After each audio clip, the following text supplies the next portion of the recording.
Hello everyone, welcome to TCM Education. I am Ajay Singh, founder and chief mentor of TCM Education. तो आज हम लोग cat 2025 slot 3 कौन section solve करेंगे। जैसा कि हर सेक्शन में हमने किया है कि पहले वो 7 to 8 क्वेश्चंस निकालते हैं जो बहुत लेस देन 1 मिनट या 1 मिनट में सॉल्व हो जाए और उनको हम लोग पहले करते हैं। तो सबसे पहला क्वेश्चन मैंने इंडिसेज एंड सर्च से लिया है और ये इसका बेसिक क्वेश्चन है। अब इसको भी सॉल्व करने में 1 मिनट से कम टाइम लगेगा। तो सबसे चलिए आइए बेसिक अप्रोच हम लोग करते हैं। 12 है तो 12 को हम क्या लिखेंगे, 2 का square into 3 to the power 12x।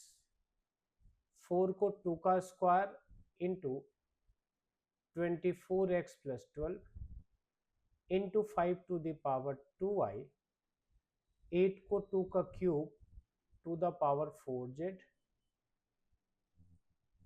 20 को 4 5 जे 20 तो 2 का स्क्वायर इंटू 5 लिख सकते हैं whole to the power 12x। ये 3 टू द पावर 5 है तो 3 का power 5 3x minus 6।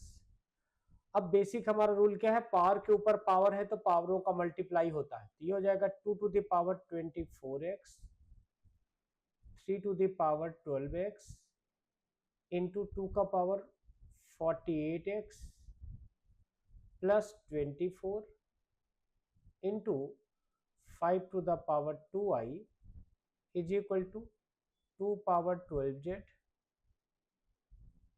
2 power 24x 5 to the power 12x 3 to the power 15x minus 30। ये बिल्कुल बेसिक वर्क अभी हमने किया। इंडिसेज हम पढ़ते पावर के ऊपर होल पावर है तो पावरों का मल्टीप्लाई, तो वही काम किया हमने। दूसरा अभी इसमें अप्रोच क्या लगेगा, अगर दोनों के बेस सेम है सो इनके पावर भी सेम होंगे। तो इन बेसिक दो अप्रोच से हम लोग करेंगे। तो 2 पावर 24 2 पावर 24 कैंसिल आउट हो गया। अब यहाँ पे देखिए 3 टू द पावर 12x है और 3 to the power 15x minus 30 है, दोनों का बेस सेम है 3 3, सो पावर सेम करेंगे हम लोग। तो 12x is equal to 15x minus 30, ये जाएगा इधर माइनस होगा तो 3x is equal to 30, so x की वैल्यू यहां से आ गई 10। अब अगला हमारा क्या दिया है, 5 टू द पावर 2i है और 5 टू द पावर 12x है। तो अगर हम 5 को बेस इक्वेट करें तो ये क्या हो जाएगा, 2y is equal to 12x के, या y is equal to 6x और x की वैल्यू अभी हमने 10 निकाली है तो बहुत इजीली y की वैल्यू आ गई 60। अब हमारे पास एक इक्वेशन और बचा है 2 और 2, इन दोनों को अगर हमें इक्वेट करेंगे तो ये आ जाएगा 48x plus 24 is equal to 12z के। अब यहाँ बेसिक में अगर आप देखोगे तो 12 सब में से कॉमन करके कैंसिल कर दें, 12 2 जा 24 12 4 जा 48, ये बचा 4x, x की वैल्यू हमने पहले निकाल दी है 10 plus 2 is equal to z के, सो z की वैल्यू आ गई 42। अब एक कितना इजी क्वेश्चन था, sum of x plus y plus z हमें निकालना है, x plus y plus z. तो x हमारा 10 था, y हमारा 60 है और z हमारा 42 है, तो ये हो गया 70, यानी कि 112 आपका आंसर है। तो देखिए इसको लेस देन 1 मिनट में इंडिसेज का एक बहुत इजी क्वेश्चन था, बहुत इजी। ये भी इंडिसेज एंड सर्च के बेसिक से ही कर सकते हैं, बहुत आसान क्वेश्चन में से इसको भी कैटेगरी में रखूंगा। 1 मिनट से ज्यादा का वक्त नहीं आएगा। तो अब इसका बेसिक देखें, 10 पावर 50 प्लस 10 पावर 25 माइनस 123 लिखा। अब आपको दिख रहा है इन दोनों में कॉमन है क्या, 10 टू द पावर 25, ये बाहर निकाल लिया तो बचा क्या, 10 पावर 25 प्लस 1 बचा और माइनस का 123 ये अलग। अब एक बेसिक चीज को जैसे लिखा है 10 पावर 2, तो ये क्या होता है 100 होता है। लेकिन अगर हम इसमें प्लस 1 कर दें तो 101 आएगा, यानी 2 जीरो है तो एक जीरो कम हो गया। अगर हम लिखे 10 पावर 3 प्लस 1 तो आप क्या कहोगे 1000 प्लस 1, सो ये आएगा 100 प्लस 1। और अगर इसमें मान लो हमने मल्टीप्लाई कर दिया 10 पावर 2 से, तो ये 10 पावर 2 लास्ट में 2 जीरो आपके और आ जाएंगे, यानी इंटू 0 0। तो ये बेसिक इसका स्टोरी है। अब अगर हम इस पे जाते हैं तो अब यहाँ ध्यान से देखिए, ये 10 पावर 25 है। पहले मैं इसकी अगर बात करूं 10 पावर 25 है, केवल इतने की बात करूं तो क्या आएगा 1000000, ये कितने टाइम रहेगा 25 जीरोज होंगे। लेकिन जैसे ही +1 कर देंगे तो इस केस में हमारा क्या बचेगा 24 जीरो। जैसे यहाँ पे 3 जीरोज थे तो क्या बचे 2 जीरोज, तो यहाँ पे हो जाएगा 24 जीरोज माइनस 123। अब बेसिक जैसे यहाँ पे मैंने 10 का स्क्वायर से मल्टीप्लाई किया तो 2 जीरो लास्ट में आए कि नहीं, तो यहाँ 10 पावर 25 से है, तो फाइनली इक्वेशन क्या बनने वाला है 1000000, ये जीरो आपके 24 टाइम्स है, प्लस 1। अब ये 25 जीरो का मल्टीप्लाई है तो 00000, ये कितने होंगे 25 जीरोज। और अब इस पूरे में मान लीजिए माइनस करना है 123। अब बेसिक देखो, अगर 000 लास्ट में है 123 माइनस करते हैं तो क्या करेंगे, 10 में से 3 गया 7, 9 में से 2 गया 7, 9 में से 1 गया 8, तो यहां पे लास्ट में हमारा क्या आएगा 8777। अब ये क्या हमारे 25 जीरोस थे, 3 जीरो जिसमें से कम हो गए तो कितने बचे 22 जीरोज ये बचे। यहां पे कितने बचे 22। लेकिन जब हम माइनस कर रहे हैं क्योंकि यहाँ 1 है तो 99 आता जाएगा। जैसे हम यहाँ पे लिख दे 100 माइनस 1 तो कितना हो जाएगा 99 हो जाएगा। तो यहाँ पे जितने भी जीरोस थे 22 जीरोस थे, तो 22 यहाँ पे क्या हो जाएंगे 9 हो जाएंगे।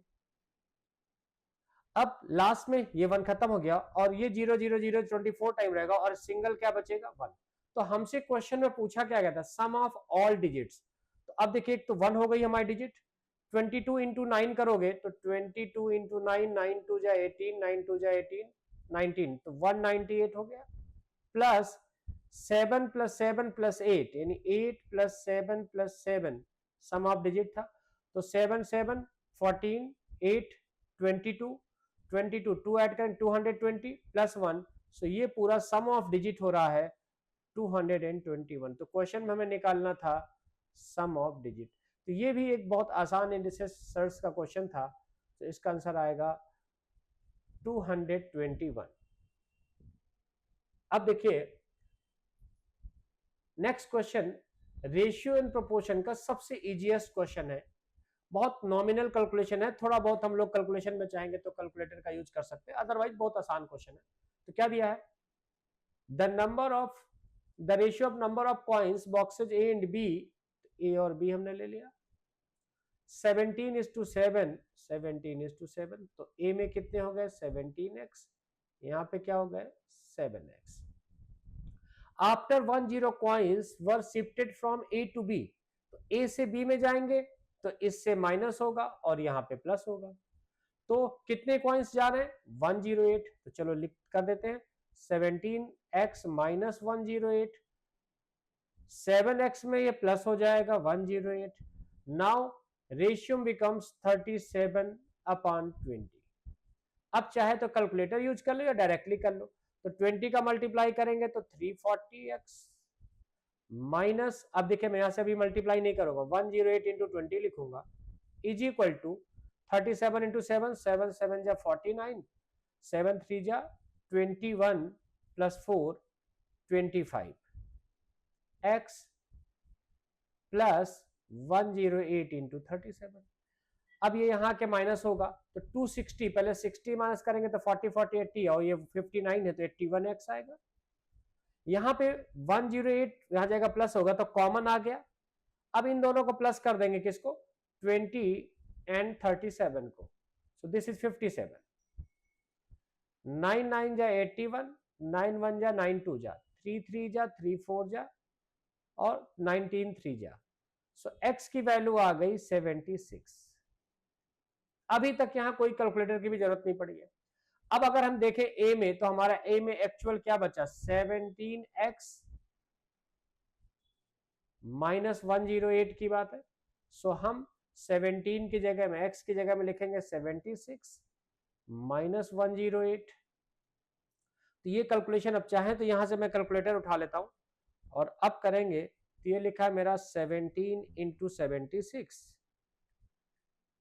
इज इक्वल टू 1292 माइनस 108 से आएगा 1184। तो ये a की वैल्यू आ गई 1184। अगर हम b की बात करेंगे तो 7x था, तो 7 इंटू 76 प्लस का 108, तो ये b की वैल्यू आ जाएगी 76 इंटू 7 मैंने किया और प्लस का 108 कर दिया, तो ये वैल्यू आ जाएगी 640। इतना कैलकुलेशन था, समझिए। अब इसके बाद आगे पढ़ते हैं। The number of points that need to be shifted further A to B.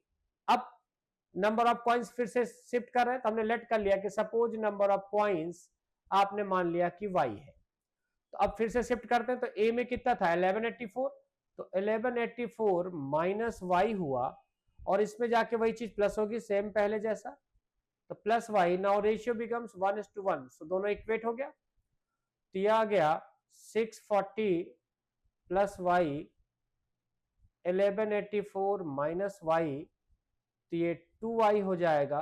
और 1184 में से 640 माइनस कर देता हूं मैं फिर से, 1184 माइनस 640, तो ये मेरी वैल्यू आ रही 544। अब इसको कट कर दे तो y इज इक्वल टू 2 2 जा 2 7 2। तो पूछा क्या गया था हमसे, पूछा गया था number of points that need, तो answer is 272।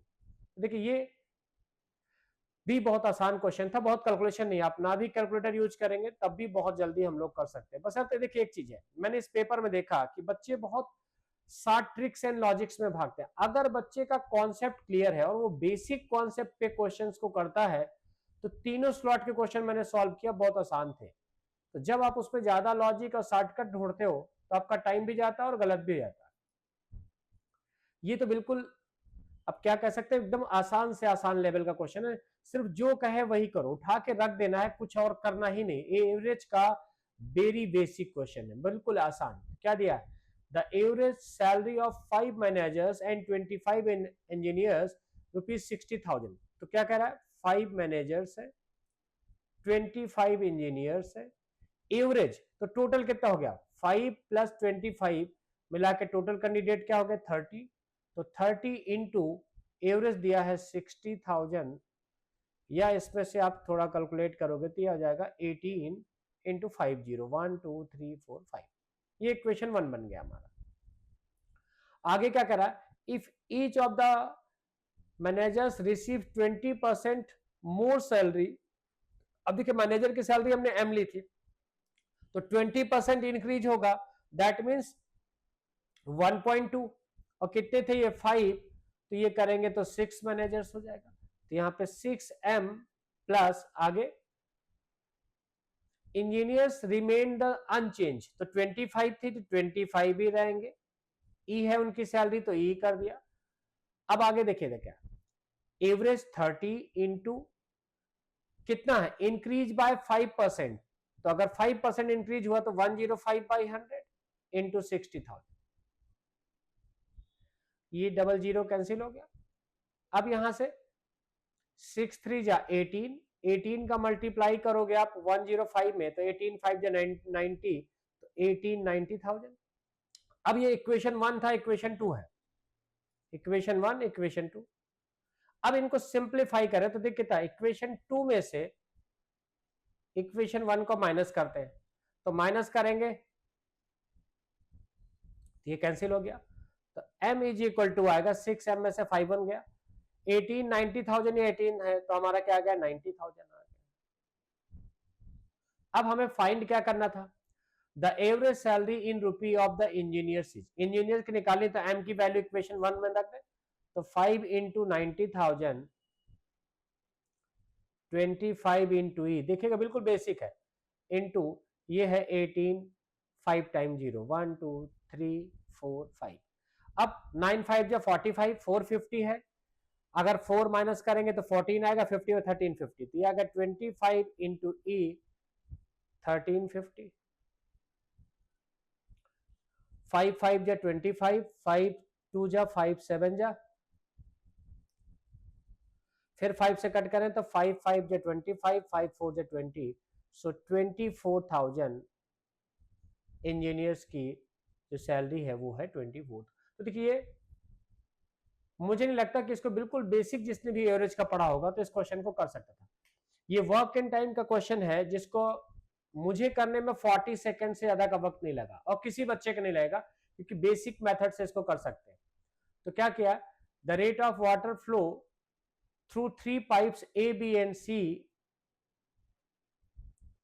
Are in the ratio 4:9:36 and empty can filled up completely by pipe A in 15 hours। तो पाइप A 15 आवर्स में फिल करता है तो टोटल कितना लगेगा, टोटल यूनिक वर्क आ जाएगा 60। अब आगे देखते हैं, if all the pipes are used simultaneously filled up empty tank the time in minutes. अब मिनट्स में करना, ये हमारा आवर्स में था तो यहाँ पे आप चाहो तो मिनट्स में बदल दो, तो टोटल हमारा क्या हो गया 3600 यूनिट में। Require fill the tank entire tank completely in nearest to. ठीक है, क्लोजर आंसर बताना है ऑल द 3 पाइप्स। तो अगर ऑल की एफिशिएंसी हम निकाले यूनिट में तो ये ऑल पाइप की एफिशिएंसी हमारी क्या हो जाएगी 4 + 9 + 36, तो 49 हो गया। अब इन ऑल को करना कितना है 3600, तो ऑल का जो टोटल यूनिट वर्क आएगा वो 3600/49। अब इतना कैलकुलेशन है, चाहे खुद से डिवाइड कर लो या उठाओ इसको, तो ये हमारा 3600 डिवाइडेड बाय 49 मैंने किया, तो आ गया 73.4। अब क्योंकि पूछा गया था नियरेस्ट आंसर हमें बताना है तो नियरेस्ट क्या हो जाएगा इसका 73, अप्रोक्सीमेट आंसर आ जाएगा 73। तो ये देखिए वर्क टाइम का बहुत आसान, बहुत ही आसान क्वेश्चन, ये जनरल क्वेश्चन है, बहुत आसान। मतलब इसमें बस सिर्फ मेरा एक स्लोगन क्लास में बोलता हूं, जो कहे वही करो, जो कहे बस लिखते चले जाएंगे और आंसर आ जाएगा। तो देखिए इसमें पहले पढ़ते हैं और अब खुद देखिए। In a school with 1500 student, total कितने हैं 1500 है। Each student choose any one of 3 stream out of science, art and commerce. तो क्या क्या दिया है, साइंस है, आर्ट है और कॉमर्स है। ठीक है, बाय पेइंग फी ऑफ ₹1100, ठीक है, 1000, this is 1000 and ₹800 respectively। The total fee paid by all the student, ये सबका टोटल अगर हम यहां पे लिखें तो ये दिया है 50,000। ठीक है, तीनों का ऑल का है ये। अब ये देखिए, if the number of science student is not more then number of art, ये बहुत इंपॉर्टेंट लाइन है। देखिए ये हमने कैट 18 के स्लॉट 2 में क्वेश्चन आया था, पेंट ई नॉट दिया था मोर देन पेंट बी, वही सेम चीज है। क्या कह रहा है, the number of science student, जो साइंस के स्टूडेंट है, not more then the arts, तो उससे ज्यादा नहीं हो सकते लेकिन इक्वल तो हो सकता है। तो ये एक लाइन एक बार कैट में 18 में भी यूज चुका है, बस वो पेंट वाले बेस का क्वेश्चन था। तो सेम एक तरह से यहां इसका भी फंडा यूज होगा। Then the maximum possible number of science, अब साइंस को अगर मैक्सिमम करना है तो आर्ट के इक्वेट करना पड़ेगा क्योंकि इससे बड़ा तो हो नहीं सकता। तो अगर हमने लेट कर लिया कि suppose science is equal to art is equal to कितना है x है, तो ये भी x होगा। तो टोटल कितना क्वेश्चन में दिया था 1500 स्टूडेंट, तो कॉमर्स में क्या हो जाएगा 1500 में से 2x को माइनस कर देंगे। अब इसके बाद देखिए कुछ करना नहीं है, ये कितना था 1100 इंटू एक्स, 1000 इंटू एक्स, कैलकुलेशन में देखिएगा without calculator, plus 800 into 1500 minus 2x is equal to, total question में दिया है 155,000। अब कैलकुलेशन करते हैं, ये 2100 हो गया प्लस 15 8 120, 2 और 2 4 0 और लग गए, minus 1600 x is equal to 1554 time 0। देखिए अभी कोई कैलकुलेशन ऐसा नहीं हुआ, 2100 में 600 गया तो ये बचा 500। अब 155 में से ये वहां जाके माइनस हो जाएगा 1204 टाइम 00, ये हमारा क्या आएगा, माइनस हो गया, ये बचेगा 000, 4 टाइम 0 हो गया, ये आएगा क्या हमारा 5, ये क्या आएगा 3, तो 35 4 टाइम 0, 2 जीरो आपके ये कैंसिल आउट हो गए, 5 से बन जाए 35, तो साइंस में हमारे पास कितना है जाएगा 700। देखिए ये भी आसान क्वेश्चन था, ऐसा कोई कैलकुलेशन नहीं था कि आपको बहुत टाइम लगना था, तो ये आसान, अभी तक हमने 6 क्वेश्चन किए। तो आइए नेक्स्ट क्वेश्चन, परसेंटेज का थोड़ा सा कैलकुलेटिव क्वेश्चन है बट आसान है ये भी। तो क्या दिया है, the monthly sales of a product January, February, March and April, और इनकी प्रोडक्ट की कितने यूनिट्स है जनवरी में, 120 units, 135 units, 150 units and 165 units.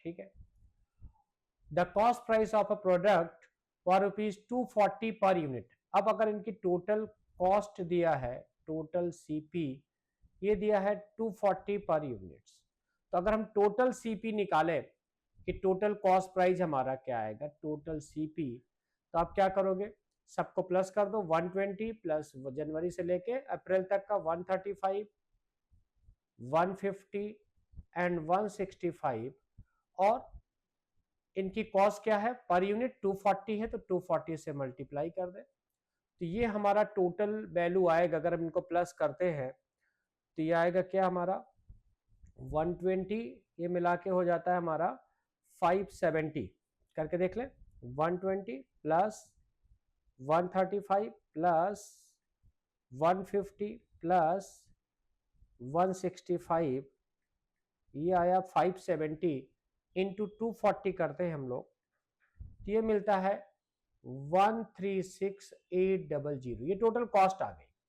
अब आगे पढ़ते हैं, क्वेश्चन में क्या दिया है, ये दिया है and fix mark price was used for the product all the 4 months discount. अब आपको डिस्काउंट्स यहाँ पे दिया है परसेंटेज में, कितना डिस्काउंट दे रहे हैं, 20% का,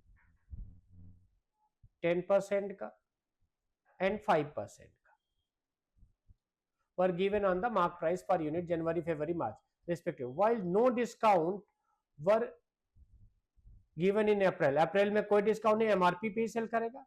if the total profit earn by, अब प्रॉफिट भी दिया है तो प्रॉफिट कैसे आएगा, एसपी माइनस सीपी से भी यूज करेंगे। The mark price per unit in rupees बाज। अब देखो हमने हमेशा क्लास में बताया कि कब 100 लेके सॉल्व करना, कब एक्स, अगर एक्स लेते 20% निकालते तो 0.8, 90% 0.9, इससे अच्छा हम एमआरपी जो लेट करेंगे वो ये करें कि फ्रैक्शन वैल्यू ना आए, तो हमने लेट कर लिया एमआरपी क्या है 100x, तो 20% डिस्काउंट देंगे तो 80x आ जाएगा, इसमें से हम 10% देंगे तो 90x आ जाएगा, इसमें से हम 5% देंगे तो 95x आ जाएगा, और ये एमआरपी पे सेल कर रहा है यानी 100x पे सेल कर रहा है तो 100x आ जाएगा।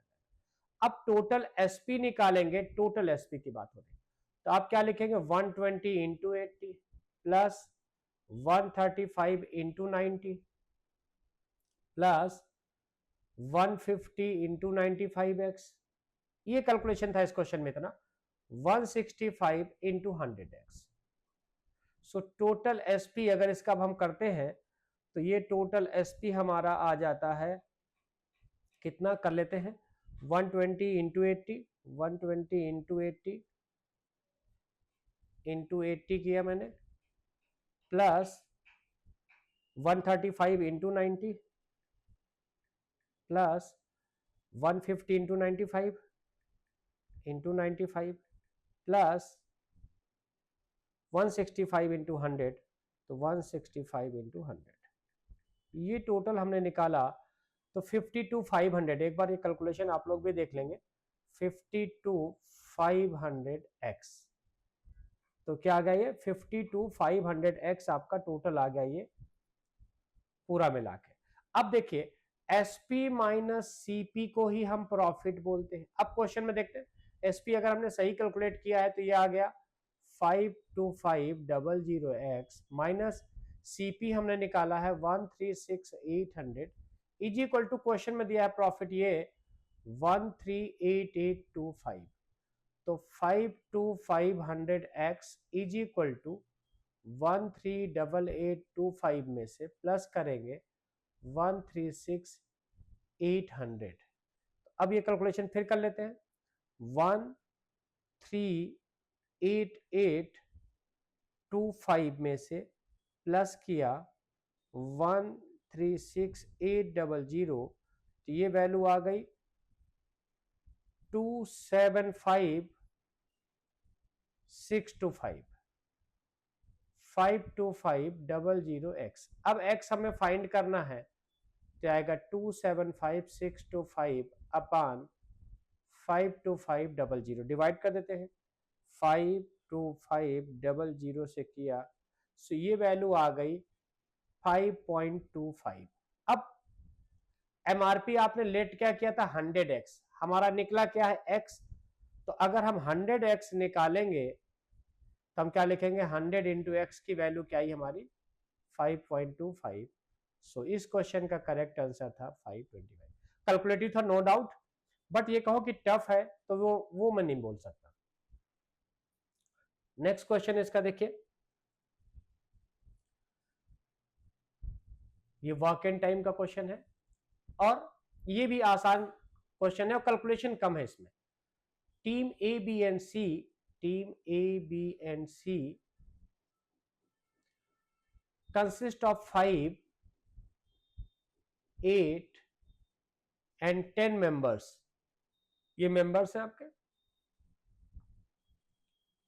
such that every members within a team is equally productive। ठीक है, working separately team A, B and C can complete a certain job in 40 hours, 50 hours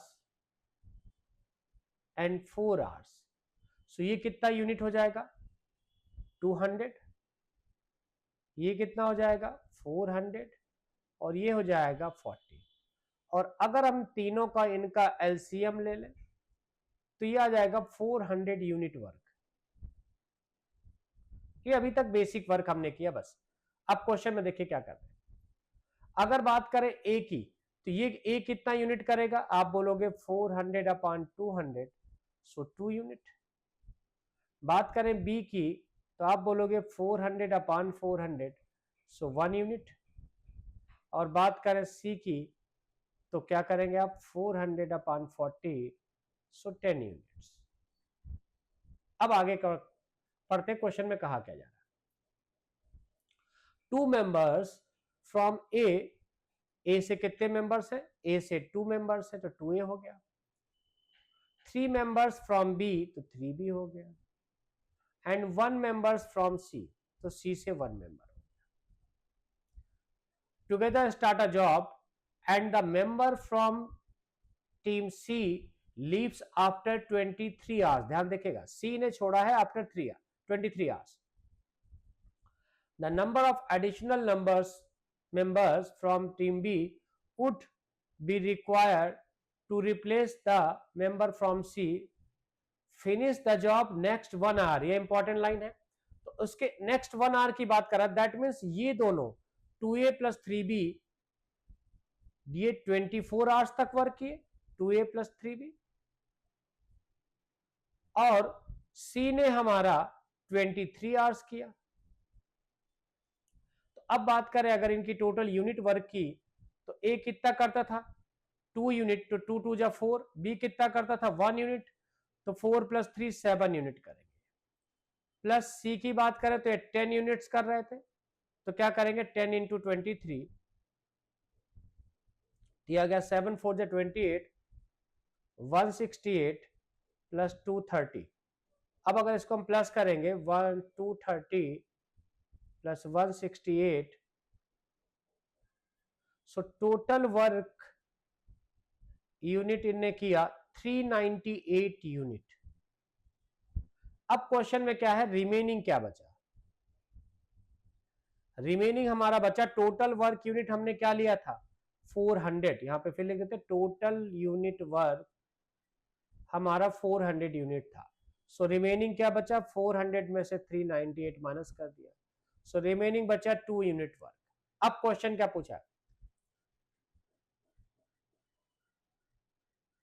then the number of additional members from team B, कितने additional member चाहिए? Team B की अगर हम बात करें तो टीम बी का 1 यूनिट करता है, 1 मेंबर 1 यूनिट करता है, कितना वर्क बचा है 2 यूनिट, तो बी के कितने मेंबर्स चाहिए, 2/1 करेंगे, सो 2 मेंबर्स बी के चाहिए जो इस वर्क को फिनिश करेंगे। तो इस क्वेश्चन का आंसर था 2। तो ये भी वर्क एंड टाइम का एक नॉर्मल मेथड से कर सकते थे, आसान क्वेश्चन था हमारा ये। अब देखिए आगे, ये भी स्पीड टाइम डिस्टेंस का एक इजी क्वेश्चन है जो हम पहले ही राउंड में जो बेसिक पढ़ाते हैं वहीं पे कॉन्सेप्ट इस छोटे से थ्योरी का देते हैं। यहाँ पे तो क्या दिया है, Ankita walks from A to C through B, तो ये बात हो रही है कि ए बी एंड सी, ए से सी जाना है थ्रू बी होके, and back the same route at a speed that is 40% more than her walking speed. ठीक है, जो पहले जिस स्पीड से आता है उसके 40% ज्यादा से आ रहा है। Okay, C takes exactly 3 hours 30 minutes to walk from B to C, तो बी से सी की अगर बात हो रही है, हम बात इस पॉइंट से कर रहे हैं, बी से सी में वो वॉक कर रही है। ठीक, तो वॉकिंग स्पीड हमने क्या ले लिया, एस किलोमीटर पर आवर। ठीक, walk from B to C as well as run from B to A, तो बी से ए पे रन करता है। तो अब यहां से अगर जाएंगे तो स्पीड कितनी ज्यादा है 40%, ये रन का केस है, तो एस है तो एस का 40% 140/100 यानी कि 1.4 एस इंटू 1.4, ये स्पीड हो गई इसकी रन वाली स्पीड। मान लिया कि ये यहां से यहां तक की डिस्टेंस x है और ये डिस्टेंस y है। तो अब देखते हैं क्वेश्चन में कहा क्या गया है। अगर हम बात करें यहां से तो देखिए क्या कह रहा है, C exactly takes 3 hours 30 minutes to walk from B to C, तो B से C अगर हम बात करें B से C की, तो आप क्या लिखोगे, distance upon speed is equal to time, तो डिस्टेंस y है, स्पीड x है, तो टाइम लगा है 3.5 का, ये हमारा इक्वेशन बना गया। And as well as run from B to A, अगर बी टू ए की बात करें, डिस्टेंस x है, स्पीड 1.4 s है, इज इक्वल टू 3.5 के, तो इसको अगर लिखोगे s अपॉन s, तो ये 1.5 का क्रॉस मल्टीप्लाई हो जाएगा यहाँ पे, दिस इज 1.4, ये मेरा इक्वेशन 2 आ गया। अब क्वेश्चन ध्यान से पढ़ना, हमसे पूछा क्या गया, द टोटल टाइम, टाइम पूछा गया, टोटल टाइम इन मिनट्स, ये भी ध्यान रहे कई बार ये गलती रहती है मिनट्स में बताना। C would take walk from A to B, A से बी में वॉक कर रहा है, तो ए से बी में अगर वॉक करेगा तो स्पीड, वॉक की स्पीड हमने क्या लिया था, वॉक की स्पीड एस लिया था और रन की स्पीड 1.4 एस है, ये गलती ना हो। तो ए से बी मतलब एक्स अपॉन एस प्लस क्या पूछा है हमसे, run from B and run from B to C, तो बी टू सी में क्या है y है और इस पे रन कर रहा है, रन का मतलब है 1.4 एस। अब देखिए क्वेश्चन पे आते हैं हम लोग, x अपॉन एस हमारा दिया है, x अपॉन एस हमारा दिया है ये 3.5 into 1.4 plus y upon S, so y upon S दिया है 3.5 अपॉन 1.4, पॉइंट से पॉइंट कैंसिल हो गया, 7 2 जा 7 5 जा, अब अगर इसको चाहो तो थोड़ा सा कैलकुलेटर में यूज कर लेता हूं, तो 3.5 में से 3.5 इंटू 1.4 ये आ गया 4.9 प्लस ये आ गया 2.5, तो प्लस कर दूंगा मैं 2.5, तो आ जाएगा मेरा टोटल टाइम 7.5 आवर्स में है, हमें बताना है मिनट्स में। तो आप लिखोगे 7.4 इंटू 60, तो इंटू 60 कर दूंगा मैं, तो ये एग्जैक्ट हमारा आ जाएगा 444। तो देखिए बिल्कुल कॉन्सेप्ट बेस्ड क्वेश्चन, अगर हम इसको कॉन्सेप्ट से लगाते हैं तो ये बहुत आसान था, अगर इस पे इधर उधर का ट्रिक लगाते हैं तब हमको मुश्किल होता। तो आइए देखें नेक्स्ट क्वेश्चन, ये भी स्पीड टाइम डिस्टेंस के 2 क्वेश्चन आए this year. Rahul start on his journey at 5 PM on a constant speed so that reaches destination 11। देखिए 5 PM पे है, 11 PM पे पहुंचा, तो यहां पे आपको टोटल टाइम दिख रहा है क्वेश्चन में कि आपको 6 आवर्स का लगेगा। अब जो कहे वही करो, कंडीशन वही देखते हैं। However on his way he stop 20 minutes, ठीक है, and after that increases his speed by 3 kilometre per hour to rouge the. देखिए बेसिक फार्मूला हम करेंगे, speed into time is equal to distance होता है। हमें लेट कर लिया कि सपोज स्पीड हमारी क्या है, हमारी है s या x किलोमीटर पर आवर ले लो, कोई भी ले लो, ठीक। तो अगर हम टोटल डिस्टेंस निकालते, टोटल डिस्टेंस, तो आप क्या लिखते हैं, total speed into time, speed थी 6, सॉरी टाइम था 6, स्पीड है x, तो 6x होता कि नहीं होता। तो कितना भी हम ब्रेक लगाएं 6x ही हमें चलना है। तो अब अकॉर्डिंग टू क्वेश्चन चलते हैं, 20 मिनट से, जैसे यहां से वो चल रहा है इस डिस्टेंस पे, तो यहां से चल रहा है कुछ समय तक गया और यहां पे वो 20 मिनट स्टॉप कर रहा है, ठीक। तो यहां से यहां तक जाने में कुछ टाइम लगा होगा, मान लिया t टाइम लगा। तो अब स्पीड क्या रही है इनकी, x की है, तो क्या डिस्टेंस कवर किया, x इंटू टी प्लस, अब यहां से आपका क्या बचा, 20 मिनट रुका है, टोटल टाइम तो आपके पास 6 आवर्स था, तो टोटल स्पीड आपकी क्या रहेगी, पहले से इंक्रीज कर दिया है 3 किलोमीटर पर आवर, तो स्पीड तो x प्लस 3 हो गई, इनटू टाइम, टोटल टाइम 6 था, उसमें 20 मिनट्स को आवर में कन्वर्ट कर दो तो 1/3 माइनस, अब t मिनट्स ये पहले चल चुके हैं हम लोग, तो माइनस t कर देंगे, is equal to total distance हमारा था कितना, 6x। तो अब इसका कैलकुलेशन करेंगे तो xt प्लस, इसको देखो 6 3 जा 18 माइनस 1 17/3, यानी इसका फ्रैक्शन वैल्यू क्या है कि 17/3। तो पहले x का मल्टीप्लाई करो, तो x इंटू 17/3 प्लस 3 का 17/3 में मल्टीप्लाई करोगे तो 17 आ जाएगा, माइनस xt हो जाएगा, माइनस 3t हो जाएगा, कैलकुलेशन देखे रहेगा, इज इक्वल टू 6x। अब हम यहां से अगर बात करें तो xt कैंसिल हो गया, ये 17/3 है, ये 6 है, तो अब देखो इधर रफ में करें तो 6 माइनस 17/3 करेंगे तो 18 x/3 आएगा, यानी यहां पे ये जाएगा तो x/3 हो जाएगा, तो बच्चा क्या हमारे पास 17 minus 3t is equal to x/3, 3 का मल्टीप्लाई कर दे तो 51 minus 9t is equal to x के, ये इक्वेशन 1 आ गया मेरा।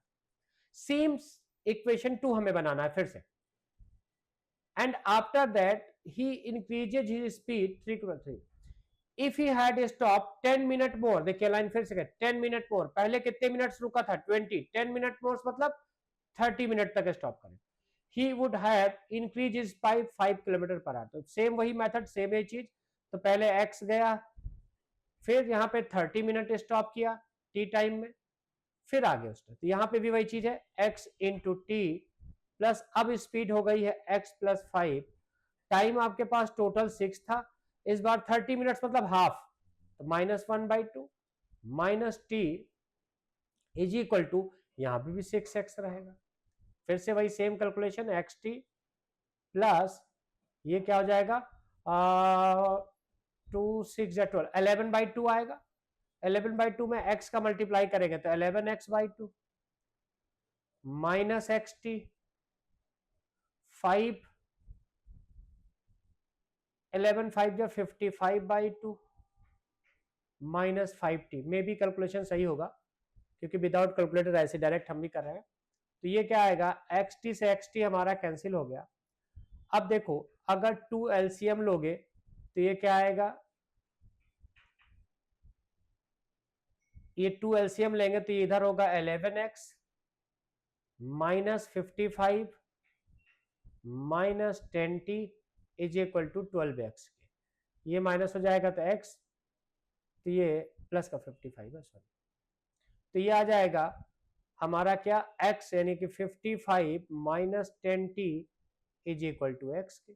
इक्वेशन नंबर 2 दोनों की इक्वेट कर दें, ये भी x है, x है, वैल्यू रख देंगे। तो यहाँ पे वैल्यू अगर रखते हैं तो ये क्या आएगा, 51 माइनस 9t, ये इक्वेट हो रहा है 55 माइनस 10t के। t इज इक्वल टू, यहाँ से वैल्यू आ गई 4। अब t की वैल्यू 4 किसी इक्वेशन रख दे तो 10 4 जा 40, तो यहाँ पे आ जाएगा इक्वेशन 1 में रखते हैं तो 55 minus 10 into 4 is equal to x, तो ये आ जाएगा x की वैल्यू आ जाएगी 15 किलोमीटर। तो ये क्वेश्चन था, कैलकुलेटिव था नो डाउट, लेकिन कहो कि बहुत डिफिकल्ट था तो नहीं। और ये लास्ट क्वेश्चन, अब इसको अगर देखेंगे हम लोग तो एक चीज देखिए, इस टाइप का क्वेश्चन मैंने क्लास में खुद कराया है कि जैसे सपोज अभी हमने कैट एग्जाम से पहले होम रन में कि सपोज ये 500 सीसी है, 500 सीसी है, इसमें से 300 रिप्लेस करके इसमें फिर अगेन इससे रिप्लेस करके डाउन रेशियो बिकम। तो इस तरह के क्वेश्चन जब आते हैं तो बहुत इजी, यानी कि बिल्कुल कॉन्सेप्ट मेथड से करो विदाउट एनी ट्रिक लगाए तो बहुत आसान है। और इस तरह के अभी क्वेश्चन हमने क्लास में कराए थे, 10 लीटर मिक्सचर रिप्लेस किया गया, 10 वापस से किया गया, 9 लीटर, कई क्वेश्चन इस टाइप के हमने कराए हैं क्लासेज में। तो अब देखिए यहाँ पे जैसे अभी हमें करना है तो देखिए एक सिंपल सा हम लोग क्या कॉन्सेप्ट अप्लाई करेंगे और आंसर इस क्वेश्चन का दे सकते हैं। तो आइए देखिए, इसको दिया है vessel A and B contain, vessel A vessel B contain 60 litre of alcohol. तो यहाँ पे 60 लीटर अल्कोहल है और यहाँ पे 60 लीटर वाटर है, यानी इस वाले में वाटर है हमारा, यहाँ पे हमारा अल्कोहल है, ठीक। A certain volume is taken out from A and poured to into B, A से रिप्लेस करके B में पोर्ट किया गया। After sticking the same volume is taken from B and replaces A। अगर इस टाइप क्वेश्चन, अब देखो हम सर्टेन वैल्यू मान लो x लेंगे, फिर x माइनस करते रिप्लेस, कैलकुलेशन थोड़ा सा बढ़ जाएगा। यहाँ पे हम कुछ भी लेट करते हैं, सपोज हम यहाँ पे 20 लीटर रिप्लेस कर रहे हैं, कितना कर रहे हैं 20, और यहाँ से अगेन 20 कर रहे हैं। जो हम वैल्यू लेके करें 20 10, जो वैल्यू हमने वो लिया जो 60 में फ्रैक्शन वैल्यू ना दे। तो सपोज यहाँ पे देखो एल्कोहल हमारा 60 था, 20 रिप्लेस हुआ तो रिमेनिंग एल्कोहल क्या बचा 40 लीटर। यहाँ पे हमारा एल्कोहल अब हो गया 20 और वाटर अभी हमारा 60 है। तो अगर हम यहाँ पे एल्कोहल और वाटर का रेशियो निकालते हैं 20-60, तो आप बोलोगे 1:3 का है। अब लेकिन देखो 1:3 में जब यहां से हम रिप्लेस करने वाले हैं तो देखो एल्कोहल क्या होगा हमारा 20 था, माइनस क्या होगा हमारा 20 में से 1/3, यानी 20 का 1/3 यानी कि 1/4, 1 आउट ऑफ 4। तो एल्कोहल अब जाएगा 5, यानी एल्कोहल यहां से 5 माइनस होगा, तो एल्कोहल यहां आ जाएगा। तो नाउ न्यू एल्कोहल हमारा क्या हो जाएगा 40 + 5 45 हो जाएगा। अब आते हैं वाटर पे। वाटर की अगर हम बात करें तो वाटर हमारा 60 था, 60 में से माइनस क्या हो जाएगा इसका 3, क्योंकि 1:3 है, 3 आउट ऑफ 4 माइनस हो जाएगा। तो ये वाटर हमारा जाएगा 15 लीटर, तो यहां वाटर आ जाएगा 15, ठीक। अब यहां पे चेक करें तो अब हमारा रेशियो क्या आ गया, ये 3:1 का आया कि नहीं आया, ठीक है।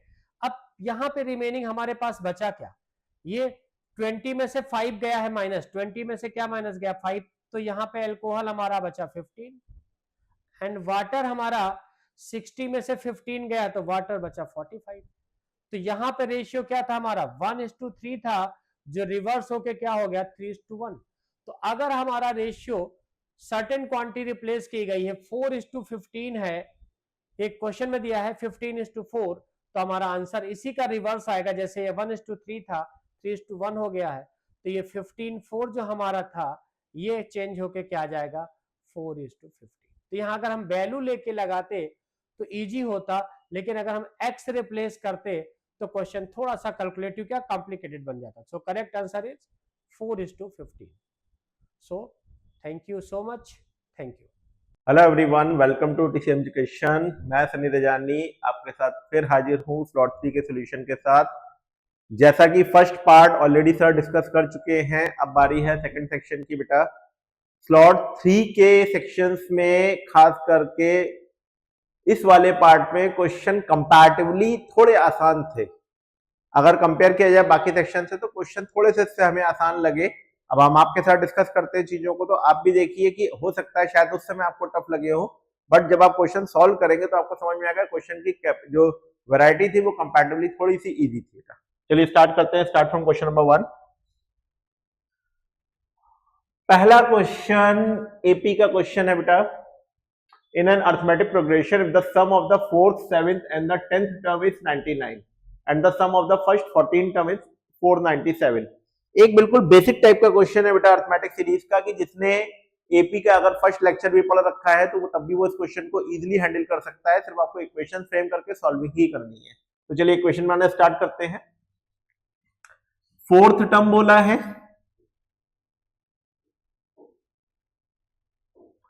4th टर्म बोला है, 7th टर्म बोला है और 10th टर्म बोला है। तीनों का सम मिलाकर है 99। और दूसरा एक्सप्रेशन हमको यहां पे दे रखा है कि S14 first 14 terms that is 14/2 2a plus 13d, this comes out to be 497। तो सिंपल वे में अगर हम A4 की बात करें AP के लिए तो it becomes a plus 3d,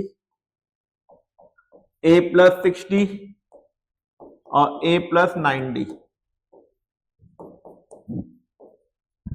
तीनों को ऐड कर देते हैं बेटा। 3a plus 9 6 15 3 18 99, 3 कॉमन ले लो बेटा। a plus 60 that should be equal to 33। तो this is our equation number 1। यही काम यहां पे भी कर लीजिए बेटा। 2 7 जा 7 से डिवाइड कर दीजिए। 2a plus 13d that should be equal to 497 divided by 7।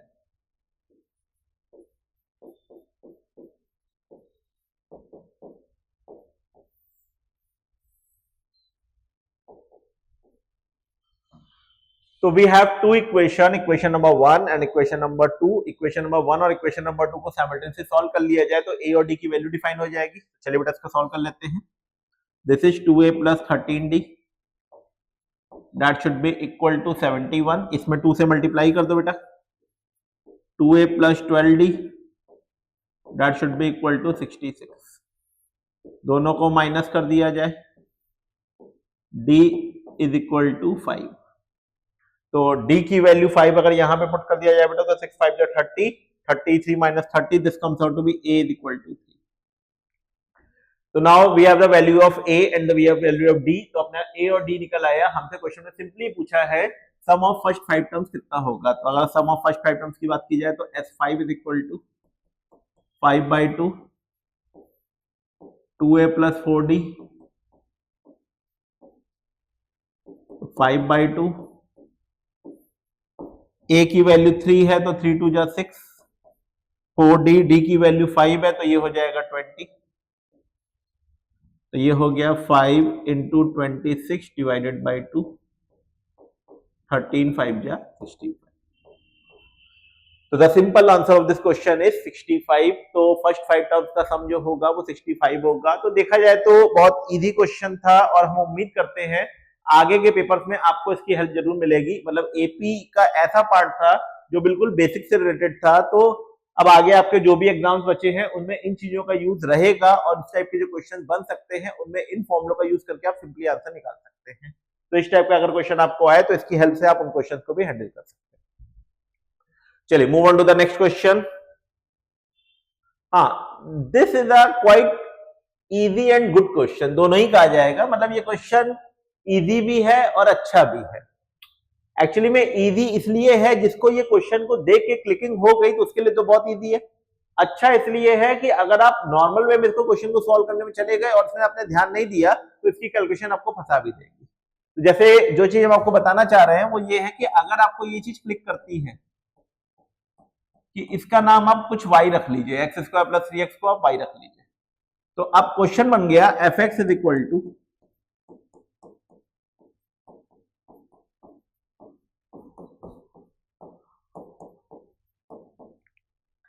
तो अब ये fx की वैल्यू को अगर हम नीचे एक्सप्रेशन में प्लेस कर दें तो देखिए क्वेश्चन कितना इजीली सॉल्व हो जाएगा। fx की जगह बेटा y square plus 2y plus 1 that should be equal to 9701।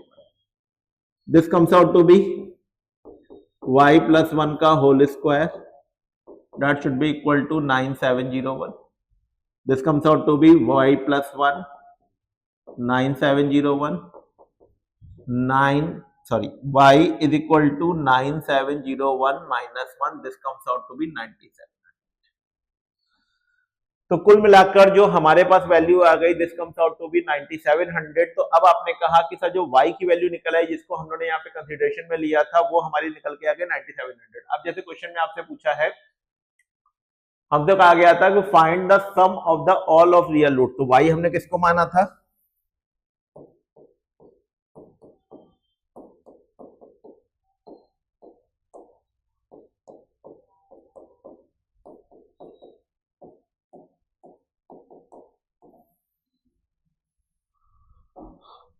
अब अगर इस क्वेश्चन की बात करें और हमसे कहा जाए कि आपको यहां पर सम ऑफ द रूट्स निकालना है तो सिंपल बेसिक तरीके से आप आंसर को डिफाइन कर दीजिए कि अगर हम बेसिक क्वाड्रेटिक पे चले जाए तो हमें किसी भी कैलकुलेशन को करने की जरूरत नहीं है। आप सिंपली कह सकते हैं कि सम ऑफ द रूट्स होता है अल्फा प्लस बीटा, तो अल्फा प्लस बीटा की जो वैल्यू आ जाएगी this comes out to be -3। The answer of this question is -3 sum of the root. तो हमारे पास ऑप्शन भी अवेलेबल है बेटा, इसका आंसर -3 होगा। तो इस टाइप का कोई भी क्वेश्चन है तो आप उसको इजीली हैंडल कर सकते थे। यहाँ पे थोड़ा सा बस कैलकुलेशन को एडजस्टमेंट का तरीका था कि जो जल्दी से कैलकुलेशन को समझ गया था उसके लिए ये क्वेश्चन काफी आसान था और काफी कम टाइम में सॉल्व भी हो गया।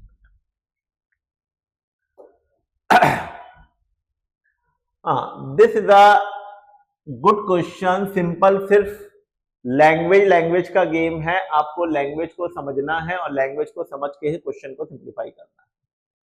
जैसे अगर क्वेश्चन को देखा जाए कि for a 4 digit number greater than 1000 the sum of the digit in the 1000 100 and 10 places. चलिए कुछ मान लेते हैं बेटा, एक डिजिट का नाम हमने ए रख लिया, एक का नाम बी रख लिया, एक का नाम सी रख लिया, एक का नाम डी रख लिया। Unit digit 10 digit 1000 100 digit 1000 digit. According to the question is the sum of the digit in the 1000 100 and 10 places a plus B plus C. This comes out to be 50. Sum of the digits in the 100 tens and unit, 100 tens and unit, B plus C plus D. And also the digit in the 10th place is 6 more than the digit in the unit place. 10th place पे digit C, unit place पे digit D. Digit in the 10th place is 6 more than the, यानी कि तो ये है हमारे पास language का expression. हमसे पूछा गया है the difference between the largest and the smallest possible number of the.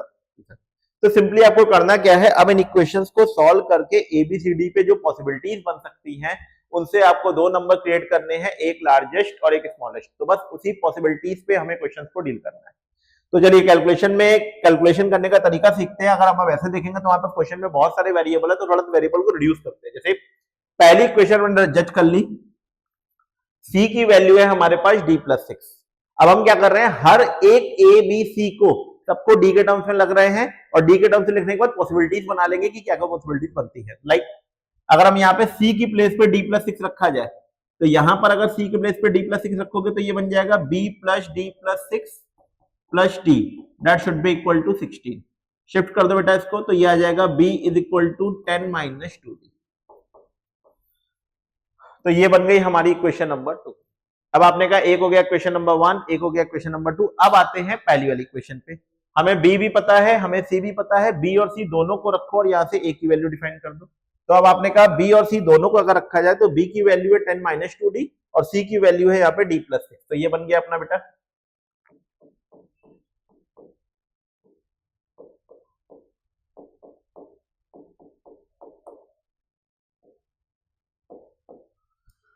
ये हो जाएगा हमारा 10 इधर माइनस जाएगा तो 5 आ जाएगा, माइनस का 2d और प्लस का d। तो ये हो जाएगा, अच्छा सॉरी यहां पर 6 भी है, 10 प्लस 6 16 इधर जाएगा तो माइनस का 1 हो जाएगा और ये माइनस का d, एक प्लस का d माइनस का d बचेगा तो इधर शिफ्ट होकर प्लस का d हो जाएगा और ये माइनस 1 हो जाएगा। तो कुल मिलाकर अपने पास कंक्लूडिंग आ गया a की वैल्यू d माइनस 6, b की वैल्यू 10 माइनस 2d और c की वैल्यू d प्लस 6। तो now you have 3 possibilities a b c in terms of d, मतलब हमने a b c सबकी वैल्यू d के टर्म्स में निकाल दी है। तो अब आपको यहाँ पर ध्यान क्या क्या देना है और कैसी चीजों को समझना है। देखिए कोई भी डिजिट देखा जाए तो 0 से 9 के बीच में होगी जिसमें a के पास पॉसिबिलिटी 0 नहीं है। एक बात, कोई भी डिजिट 10 से 9 से ऊपर तो जा ही नहीं सकती है। तो एक चीज कंफर्म हो गई यहां से कि जो b के पास पॉसिबिलिटीज है, अगर हम b के बारे में बात करें तो d हमें जो बाउंड कर रहा है कि d जो मैक्सिमम वैल्यू लेगा वो या तो 1 होगी या तो 2 होगी या तो 3 होगी या तो 4 होगी। अब देखना पॉसिबिलिटीज कैसे कैसे कट होंगी, बस इस पर ध्यान देना। b ने बोला मेरी वैल्यू है 10 माइनस 2d, अगर आप यहाँ पे 5 रख दोगे तो ये आपका 0 बन जाएगा, जो आपका सॉरी अगर यहाँ पे आप 0 डाल दोगे तो ये वैल्यू आपकी 5 आ जाएगी, तो जो कि यहाँ पे b की वैल्यू 0 पॉसिबल है नहीं, तो वो वैल्यू कट हो गई। मैक्सिमम के केस में हमने कहा कि यहां पर जो वैल्यू जा सकती है अगर c के हिसाब से देखा जाए तो c 10 नहीं हो सकता, तो c जो वैल्यू ले सकता है वो 1 ले सकता है, 2 ले सकता है, 3 ले सकता है। 4 वाली वैल्यू वैसे भी कैंसिल आउट हो जाएगी क्योंकि अगर 4 रखेंगे तो c की वैल्यू 10 आ जाएगी, जो कि पॉसिबल नहीं है। कोई भी डिजिट 9 से ऊपर नहीं जा सकती, तो मैक्सिमम जो ले सकता है वो 9 ले सकता है। तो यहां से हमने c पे बाउंड कर दिया कि हमारी वैल्यूज 1 हो सकती है, 2 हो सकती है, 3 हो सकती है। बट इसमें एक बात और देखने वाली है, a ने बोला मेरी वैल्यू है d माइनस 1, अगर आप यहाँ पे 1 प्लेस कर दोगे तो मैं 0 हो जाऊंगा, जबकि लॉजिक के हिसाब से a कभी 0 नहीं हो सकता, तो ये पॉसिबिलिटीज भी हमारी कट होगी। तो यानी कुल मिलाकर अपने पास जो 2 पॉसिबिलिटीज बनी वो ये है कि d की वैल्यू या तो 2 हो सकती है, d की वैल्यू या तो 3 हो सकती है। अब हमारे पास 2 केस हैं जिसके बेसिस पे हम सारी वैल्यूज को डिफाइन करने जा रहे हैं। तो अब देखिए अगर हम आपसे बोलते हैं d की वैल्यू 2 हो सकती है, तो अब जरा एक एक करके सारी वैल्यू डिफाइन करो बेटा। अगर d की वैल्यू 2 है तो यहां पे जब रखेंगे तो a की वैल्यू आ जाएगी 1, अगर हम d को 2 रखेंगे तो b की वैल्यू आ जाएगी हमारे पास 10 माइनस 2 यानी 10 माइनस 4 यानी कि 6। अगर हम यहां पर 2 रखेंगे तो यहां पे हमारी वैल्यू आ जाएगी c की वैल्यू 8, और d को हमने 2 रखा हुआ है तो d तो खुद 2 हो गया, तो जो एक नंबर बन गया वो बन गया 1682। दूसरी पॉसिबिलिटी बेटा, अगर हम यहां पर d को 3 रखते हैं तो a की वैल्यू जो आ जाएगी वो हो जाएगी 2, अगर हम यहां पर d को 3 रखते हैं तो b की वैल्यू जो आ जाएगी वो हो जाएगी हमारी 4, अगर हम यहां पर d को 2 रखते हैं तो c की वैल्यू हमारी 8 आ जाएगी, और d को हमने 3 रखा हुआ है, सॉरी d को 3 रखा है तो ये वैल्यू 9 हो जाएगी,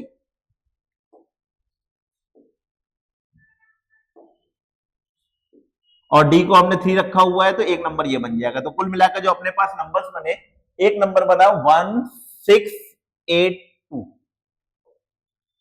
और एक नंबर बना हमारा 2493।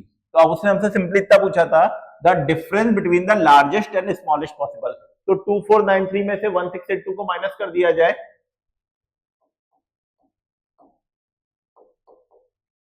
तो this comes out to be 3 में से 2 गया 1 आ गया, 9 में से 8 गया 1 आ गया, 4 में से 6 जाएगा तो ये आपका 8 आ जाएगा, तो this comes out to be 811। तो the answer B is correct. हमारे पास जो difference of the largest and the smallest number है दैट इज 811। तो ये भी एक क्वाइट सिंपल क्वेश्चन था, सिंपल से आपको बस जो जो कंडीशन दे रखी थी उसके बेसिस पे आपको केस बनाना था और केस बना के क्वेश्चन को सिंप्लीफाई कर लेना था और अपना आंसर निकाल देना था। इस स्लॉट में ये चीज एक देखने लायक थी कि काफी क्वेश्चन ऐसे मिले जिसमें इन चीजों को अगर आप करोगे तो आपका आंसर जल्दी से निकल आ रहा था। तो बस पॉसिबिलिटीज पे थोड़ा ध्यान रखना था कि पॉसिबिलिटीज आपके एंड से छूटे नहीं, और ऐसी कोई खास पॉसिबिलिटीज भी नहीं थी जिसमें आपको दिक्कत हो, तो सिंपली वे में आप आंसर निकाल सकते थे। चलिए move on to the next question. Now come to the geometry. Geometry इस वाले पार्ट में थोड़ी आसान लगी हमें कंपैरेटिवली बाकी स्लॉट से। ज्योमेट्री इस वाले सेक्शन में थोड़ी सी आसान थी। अगर बच्चा थोड़ा सा भी इसमें सिंसियर वे में क्वेश्चन को देखे तो काफी क्वेश्चंस में ऐसे थे जो इवन क्लासरूम प्रोग्राम के सिंपल क्वेश्चन थे कि आप थोड़ा सा ध्यान दीजिए आपका क्वेश्चन सॉल्व हो जाएगा। तो एक बार क्वेश्चन को रीड करते बेटा और समझने की कोशिश करते हैं। A triangle ABC is formed with AB is equal to AC is equal to 50 centimeter and BC is equal to 80 centimeter.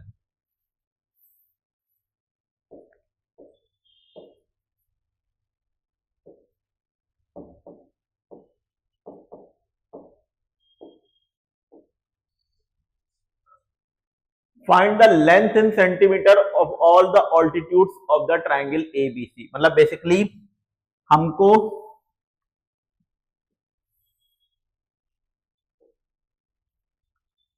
P1, P2, P3.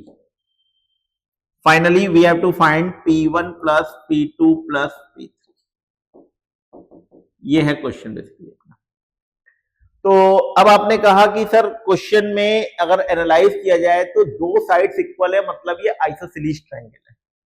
अगर ये आइसोसेलेस ट्रायंगल है तो आइसोसेलेस की प्रॉपर्टी होती है कि अगर परपेंडिकुलर आप ड्रॉप करोगे तो वो बेस को बाइसेक्ट करेगा।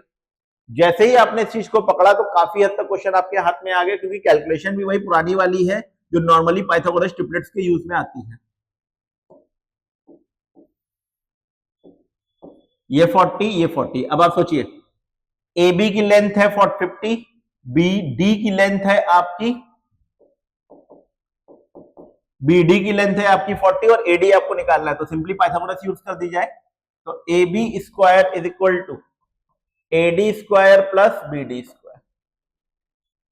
तो this comes out to be 50 का स्क्वायर, 40 का square plus BD square. 2500 minus 1600, that comes out to be BD. This comes out to be 900. तो BD की वैल्यू आ गई हमारी 30, सॉरी AD की वैल्यू, दिस इज BD।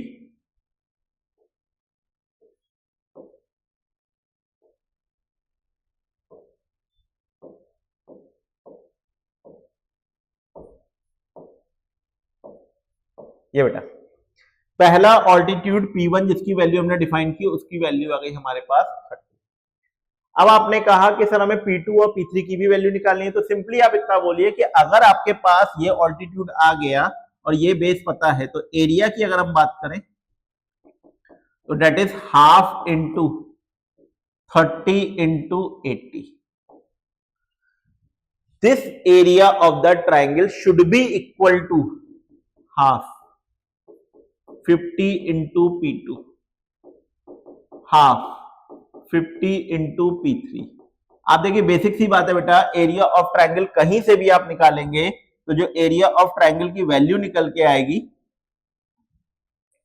वो सब में सेम आएगी, बस P1, P2, P3 की वैल्यू डिफर कर जाएगी। तो हमने एक जगह से निकाला और दूसरे से कंपेयर कर दिया। तो देखिए बेटा हाफ और हाफ कैंसिल आउट, 0 से 0 कैंसिल आउट कर दिया, ये आ गया हमारा 240। तो 8 240 divided by 5, this comes out to be P2। तो 5 4 जा 5 8 जा, तो P2 की वैल्यू आ गई 48। सिमिलरली अगर यहां से कंपेयर किया जाए तो यहां से P3 भी इतना ही आएगा क्योंकि कैलकुलेशन दोनों सेम है। तो कुल मिलाकर जो अपने पास मिल गया P1 30, P2 48, P3 48, तो कुल मिलाकर तो this comes out to be 6, 9 3 12 यानी 126। तो the sum of all three altitudes of the equation is 126। तो एक बार आप क्वेश्चन को वेरीफाई कर लीजिए सारी चीजें अच्छे से। मतलब क्वेश्चन सिंपल था, इसमें कैलकुलेशन के नाम पर एक ये बेसिक बात थी वो आप देख के बता सकते थे 50 40 30, और जो दूसरी कैलकुलेशन थी वो एक निकल आई, दूसरी ऑटोमेटिकली अपने आप डिफाइन हो गई कि अगर एक 48 होगा तो दूसरा ऑटोमेटिकली 48 हो जाएगा। तो 48 48 कुल मिलाकर बेटा हमारा 96 हो गया, 96 में 30 ऐड किया, हमारा 126 का फाइनल आंसर। तो this is quite easy question in geometry part, तो इसलिए कहा जा रहा था कि ज्योमेट्री अगर आप सही से क्वेश्चन को एनालाइज कर लेंगे तो काफी हद तक आपका सपोर्ट कर देगी ज्योमेट्री। तो इस तरह के क्वेश्चन हो सकता है आपको दैट में भी मिले, तो दैट से रिलेटेड कुछ भी आपके पास रहेगा तो इन वाले क्वेश्चन को आप अच्छे से लगा के जाइएगा, तो जेट वाले क्वेश्चन में आपको इन चीजों की हेल्प मिल सकती है। चलिए बेटा move on to the next question. ये एक रेगुलर क्वेश्चन था, बिल्कुल इतना बार आपने ऑलरेडी क्लास में किया हुआ है, रेंज निकालने वाला पार्ट। तो इसमें तो काफी लोगों को आंसर तक का पैटर्न क्लियर था कि कैसे इस चीज को करना है, बस कैलकुलेशन को करते चले जाना था और उसमें कहीं भी कुछ ऐसा नहीं था जो फंसने लायक। तो लाइक हमसे क्वेश्चन में पूछा था रेंज ऑफ द फंक्शन, तो रूल ये होता था कि जब भी कभी आपको इस टाइप का क्वेश्चन डील करना हो तो सबसे पहले एफ को आप y मान लो। अगर आप एफ को y मानते हो तो y is equal to 2x minus 3 divided by 2x square plus 4x minus 6, cross multiply कर दो बेटा।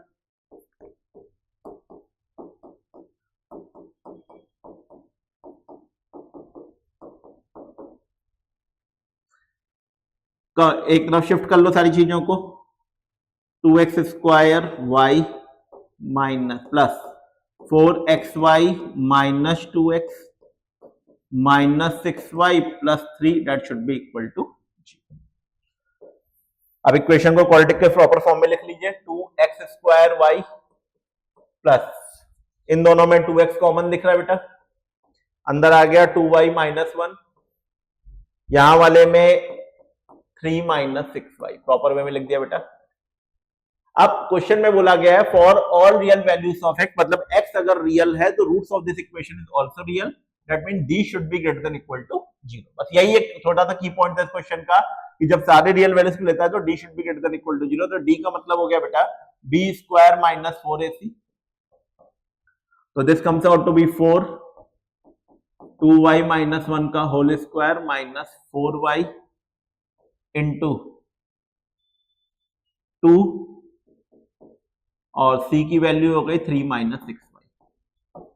अब देखो बेटा यहाँ पे बस थोड़ा सा कैलकुलेशन पार्ट समझने वाला था कि कैलकुलेशन को तुम अगर इजीली हैंडल कर लेते हो तो क्वेश्चन बहुत इजीली सॉल्व हो जाता है। जैसे हम तुम्हें दिखाएं यहाँ पर, यहां से अगर हम 3 को कॉमन ले ले तो अंदर हो जाएगा, 3 कॉमन लेने के साथ माइनस 3 कॉमन ले लें तो ये भी बन जाएगा 2y माइनस 1 और ये भी है 2y माइनस 1, तो 2y माइनस 1 पूरे में कॉमन आ जाएगा। तो जरा ध्यान से देखना इस चीज को, 4 टाइम्स 2y माइनस 1 का होल स्क्वायर में 4 इंटू 2y माइनस 1 हमने कॉमन ले लिया, तो यहां पे बचा हमारे पास 2y माइनस 1, यहां वाले में माइनस कॉमन लिया तो माइनस माइनस बीच में प्लस हो गया, 4 बाहर निकल के चला गया, 3 इसके साथ आया, तो यहां पे बचा हमारे पास कुल मिलाकर 6y।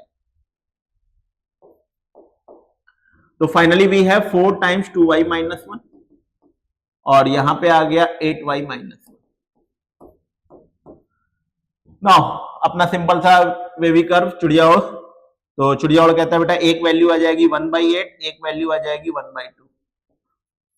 This is positive negative positive, हमको जो चाहिए यहाँ पर दैट शुड बी पॉजिटिव, तो the answer is minus infinity से माइनस 1/8, सॉरी 1/8 यूनियन 1/2 से इन्फिनिटी।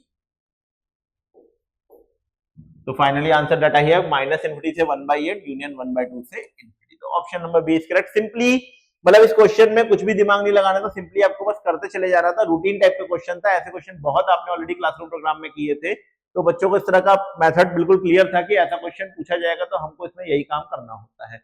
कभी कभी पैटर्न और सेट हो जाते हैं तो कभी कभी इजिली भी हो जाता है, बट ये एक बिल्कुल फुल फ्लैश अपने पास वो तरीका था कि आप क्वेश्चन को प्रोसीड करिए तो कहीं भी रुकेगा नहीं, क्वेश्चन सीधे सीधे होता चला जाएगा, आखिरी में जाके बस इनइक्वालिटी का यूज करके आपको चिड़ियाओं का यूज करके आंसर निकाल देना है। तो दैट इज कॉल्ड, हमने यूज किया वेवी कर्व का और अपना आंसर डिफाइन कर दिया।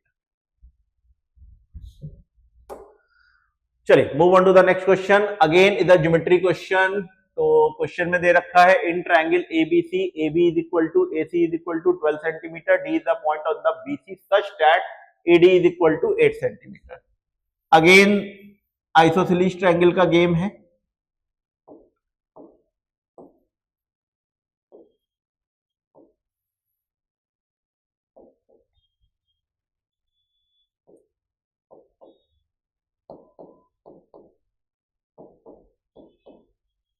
Now, AD is extended to a point E such that ACB and AEB are equal. AD को एक्सटेंड किया गया है E तक, ये E हो गया, AEB मतलब ये हो गया, ACB को सपोज करिए अपने अल्फा मान लिया, तो AEB भी हमारा अल्फा हो जाएगा। ऐसा क्वेश्चन ने दिया है। Okay, AB is equal to AC given था, तो अंडरस्टूड हो गया कि ये एंगल भी हमारा अल्फा होगा। तो अब हमारे पास एक एंगल अल्फा ये है, एक एंगल अल्फा ये है, एक एंगल अल्फा ये है। चलिए, हमसे पूछा है AE की वैल्यू। ओके फाइन, हमसे AE की सीधी वैल्यू पूछी है। एक काम करते हैं, let this angle is theta. अगर ये एंगल थीटा हो गया तो ये अल्फा है, ये थीटा है, तो एक्सटीरियर एंगल हो जाएगा अल्फा प्लस थीटा। अच्छा, वन मोर थिंग, अगर ये अल्फा प्लस थीटा है तो इस ट्रायंगल के हिसाब से अगर ये अल्फा है तो ये ऑटोमेटिकली थीटा हो जाएगा। तो अब अगर क्वेश्चन में देखा जाए तो हमको पता क्या क्या है, हमको AB पता है, हमको AC पता है और हमको AD पता है, और हमसे AE के बारे में इंफॉर्मेशन पूछी हुई है। तो हम एक काम ये कर सकते हैं, एक ट्रायंगल ले ले ABD और एक ट्रायंगल ले ले ABE। एक ट्रायंगल ले लिया हमने ABD और एक ट्रायंगल ले लिया हमने ABE। अब आप जरा ध्यान से देखिए ABD और AE को। ABD में एक एंगल है अल्फा प्लस थीटा और एक एंगल है अल्फा। यही काम जरा ABD में चेक करिए, एक ट्रायंगल है अल्फा और एक एंगल है अल्फा प्लस थीटा। मतलब किसी भी ट्रायंगल में अगर दो एंगल आपके सेम है तो तीसरा तो आपके इक्वल हो ही जाएगा, और अगर तीसरा इक्वल हो ही जाएगा तो डेफिनेटली ये दोनों हमारे सिमिलर हो जाएंगे। तो ट्रायंगल ABD और ADE दोनों हमारे सिमिलर ट्रायंगल है, और अगर सिमिलर ट्रायंगल है तो साइड्स होगी प्रोपोर्शन में। तो आपने कहा एक सिंपल सा काम करते हैं इसको इजीली समझने के लिए, जिनको इसमें दिक्कत होती है एक सिंपल सा तरीका आपको बताते हैं। आप कभी भी सिमिलरिटी का क्वेश्चन आ जाए और आपको जरा सी भी दिक्कत हो तो आप ये तरीका अडॉप्ट करिएगा, आपका क्वेश्चन इजीली सॉल्व हो जाएगा। बस आप हमारे साथ ये देखते जाइए किसके करस्पॉन्ड कौन सा एंगल है। एक हमने ट्रायंगल लिया है ABE। ABE में E पे जो एक एंगल है वो हमारा अल्फा है, और सिमिलरली ABD में जो B पे एंगल है वो हमारा अल्फा है, तो E के करस्पॉन्डिंग यहां पे B हो गया। दूसरा, अगर हम देखें ABE में B पे जो एंगल बन रहा है वो पूरा अल्फा प्लस थीटा है, तो अगर हम इसका नाम B रख दें तो ये हमारा हो गया अल्फा प्लस थीटा, और इसके करस्पॉन्डिंग ABD में ये पॉइंट हमारा D पे हो रहा है, ये हो गया। तो जैसे ट्रायंगल का नाम था ABE और ABD, तो डेफिनेटली थर्ड पॉइंट जो होगा वो A हो जाएगा। तो A हमने दोनों में कॉमनली डिफाइन कर दिया। तो ये कुल मिला के आपके दोनों ट्रायंगल सिमिलर के हो गए, क्योंकि इसमें लिखने में आपको ये ध्यान रखना होगा कि साइड को प्रोपोर्शन में लिखने के लिए एंगल का सही पोजीशन पे होना बहुत जरूरी है। Now take proportionality of angle, that is BE upon BD, that should be equal to AB upon AD, that should be equal to AE upon AB। अब आप क्वेश्चन में देखिए बेटा, आपको AB पता है, आपको AD पता है, बस आपको AE निकालना है, तो इस वाले में वैल्यू प्रपोज कर दीजिए 12 upon 8, that should be equal to AE upon 12। तो 4 3 जा 4 2 जा 2 6 जा, तो कुल मिलाकर AE की जो वैल्यू आ गई this comes out to be 80। तो जो AE है हमारे क्वेश्चन में वो 18 सेंटीमीटर। सिंपल सा एक सिमिलरिटी का क्वेश्चन था, बच्चे को सिर्फ एनालाइज करना था कि इसमें जो डेटा गिवन है उसमें सिमिलरिटी अगर यूज हो जाए तो इजीली आंसर निकल के आ सकता है।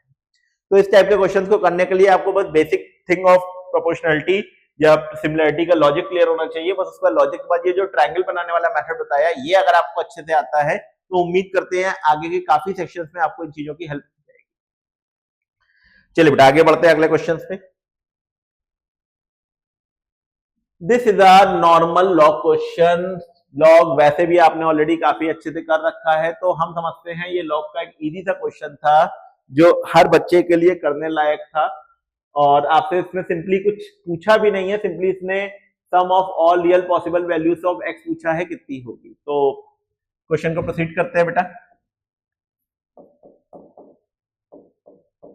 एक काम करते हैं, पहले ही स्टेप में इक्वल टू के शिफ्ट कर लेते हैं दूसरी तरफ बेटा इसको।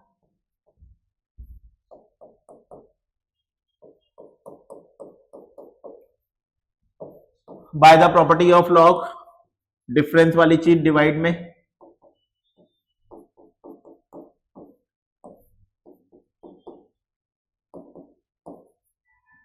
नाउ अगर हम इसको शिफ्ट कर दें तो ये बन जाएगा x square minus 9 divided by x plus 1,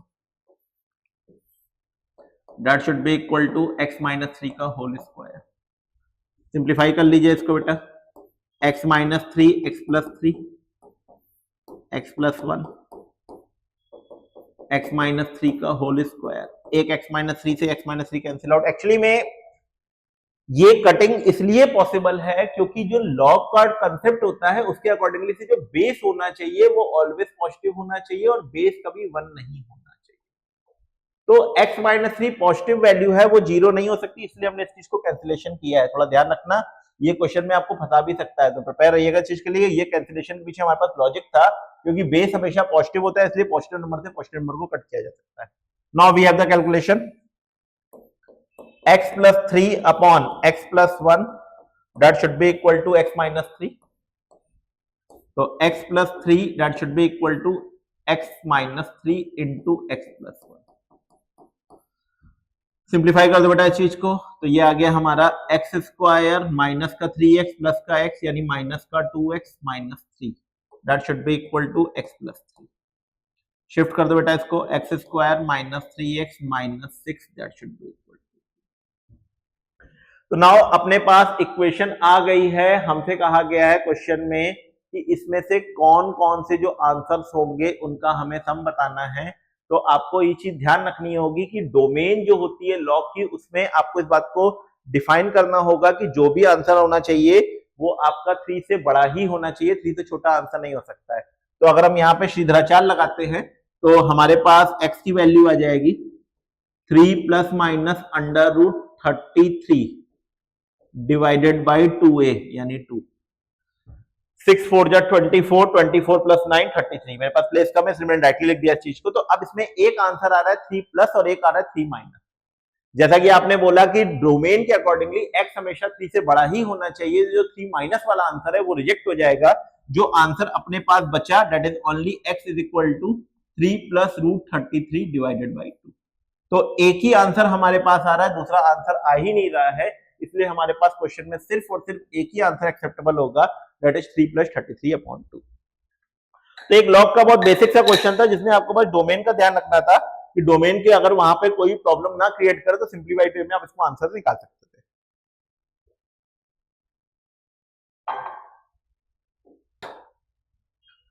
चलिए बेटा चलते हैं अगले क्वेश्चन पे, that is straight forward linear equation का क्वेश्चन था। आपको सिर्फ इक्वेशंस को ध्यान से एनालाइज करना था, इक्वेशन बनाते चले जाना था और सॉल्व कर लेना था आंसर में। थोड़ा इन्फॉर्मेशन को अच्छे से समझना था बस इसमें, बाकी इसमें ऐसा कोई प्रॉब्लम नहीं थी क्वेश्चन को करने में। लाइक फर्स्ट लाइन है P Q R the 3 natural numbers such that sum is 900। तो p plus q plus r that should be equal to 900। One thing, r is a perfect square whose values lies between 150 and 500। तो r जो लाई कर रहा है वो 150 और 500 के बीच में है और परफेक्ट स्क्वायर है। दूसरी इंफॉर्मेशन है p is not more than and not less than. Okay, तो p is not more than 0.7q, p is not less than 0.3q। हमसे कहा गया sum of maximum and minimum value of p हमको निकालनी है। Okay fine. तो जैसा कि उसने r के लिए बोला, r जो है वो हमारा इनके बीच में लाई कर रहा है, मिनिमम और मैक्सिमम की बात कर रहा है। तो जो r की सबसे छोटी वैल्यू होगी दैट इज 169 और जो r की सबसे बड़ा वाला स्क्वायर होगा दैट इज 22 का स्क्वायर 484, 23 का स्क्वायर आगे निकल जाएगा, तो यानी कि ये आ जाएगा हमारा 484। यानी r हमारे पास आ गया मिनिमम में 169 और मैक्सिमम में 484। तो अब अगर r की वैल्यू को यहां पर प्लेस कर दिया जाए तो p plus q plus 169 that should be equal to 900। तो p प्लस q की वैल्यू आ गई 900 minus 169, this comes out to be 731। इसी तरह से दूसरे वाले पार्ट की अगर बात की जाए तो p plus q plus 484 that should be equal to 900। यानी p प्लस q की वैल्यू आ गई 900 minus 484, this comes out to be 460। अब आपको P और Q की इंफॉर्मेशन दे रखी है कि P की मैक्सिमम वैल्यू जो है वो 0.7 Q है और P की जो मिनिमम वैल्यू है वो 0.3 Q है। तो आपने कहा कि अगर हम यहां पर आते हैं और यहाँ पे वैल्यू प्लेस कर देते हैं क्वेश्चन में, तो अगर यहां पे रखा जाए 0.7 Q plus Q that should be equal to 731। तो अगर हम यहां पर डिफाइन करते हैं तो ये हमारा हो जाएगा 1.7 Q that should be equal to 731, Q is equal to 731, zero कर लीजिए और ये 17 कर लीजिए। चलिए इसको कट कर देते हैं बेटा। 17 4 जा 68, हमारे पास बचा 5, 17 3 जा 51, 0 430। तो Q की जो मैक्सिमम वैल्यू आ गई वो हमारी आ गई 430 बेटा।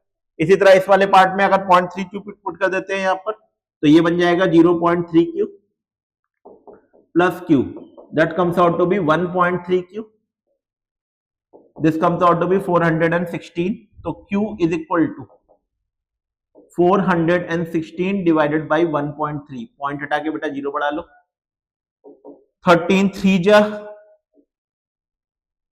ये हो गया हमारा 13 3 जा हो गया यहाँ पर, और ये हो गया 39 2 320।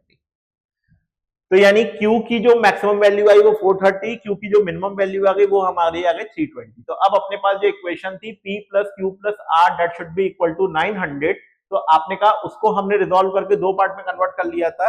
एक हमारी इक्वेशन बन गई थी यहाँ पर कि P प्लस Q की जो वैल्यू है वो 731 है, और एक हमारी इक्वेशन बन गई थी P प्लस Q की वैल्यू जो है वो हमारी 416 है। तो अगर आप डायरेक्टली इन दोनों इक्वेशंस का ही यूज कर ले,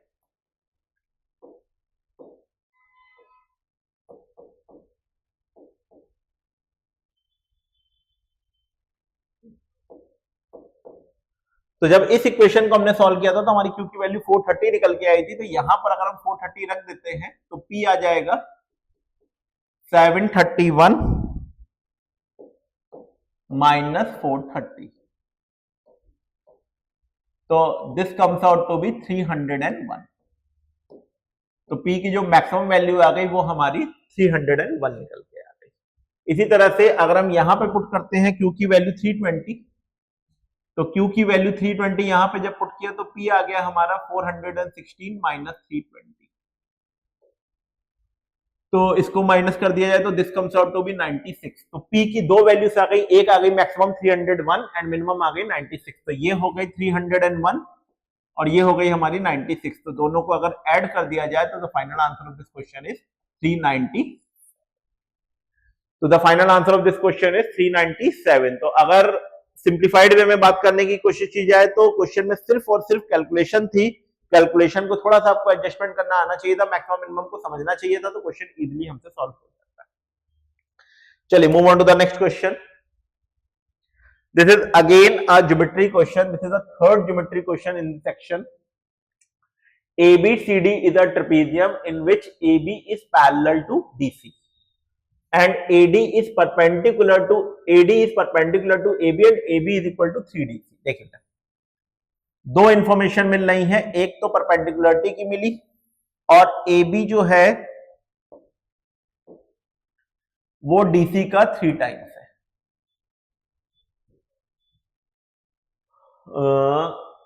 If a circle is inscribed in a trapezium touching all the side has radius 3 centimetre, तो आपने कहा ठीक, ये लीजिए भाई,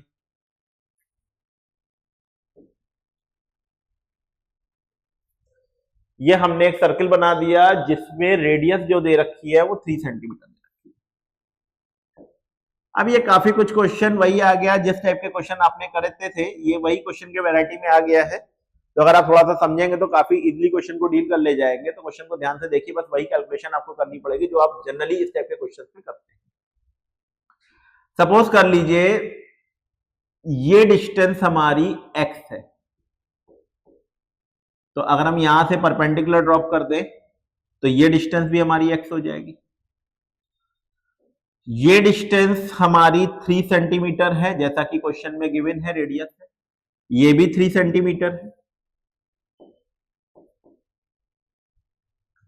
ये भी 3 सेंटीमीटर होगी। तो ये जो बचेगी ये बचेगी x माइनस 3, और इधर से भी अगर देखा जाए तो ये जो डिस्टेंस बचेगी वो हमारी बचेगी ये तो हमारी खैर 3 हो जाएगी, इसमें तो हमें कुछ करना ही नहीं है।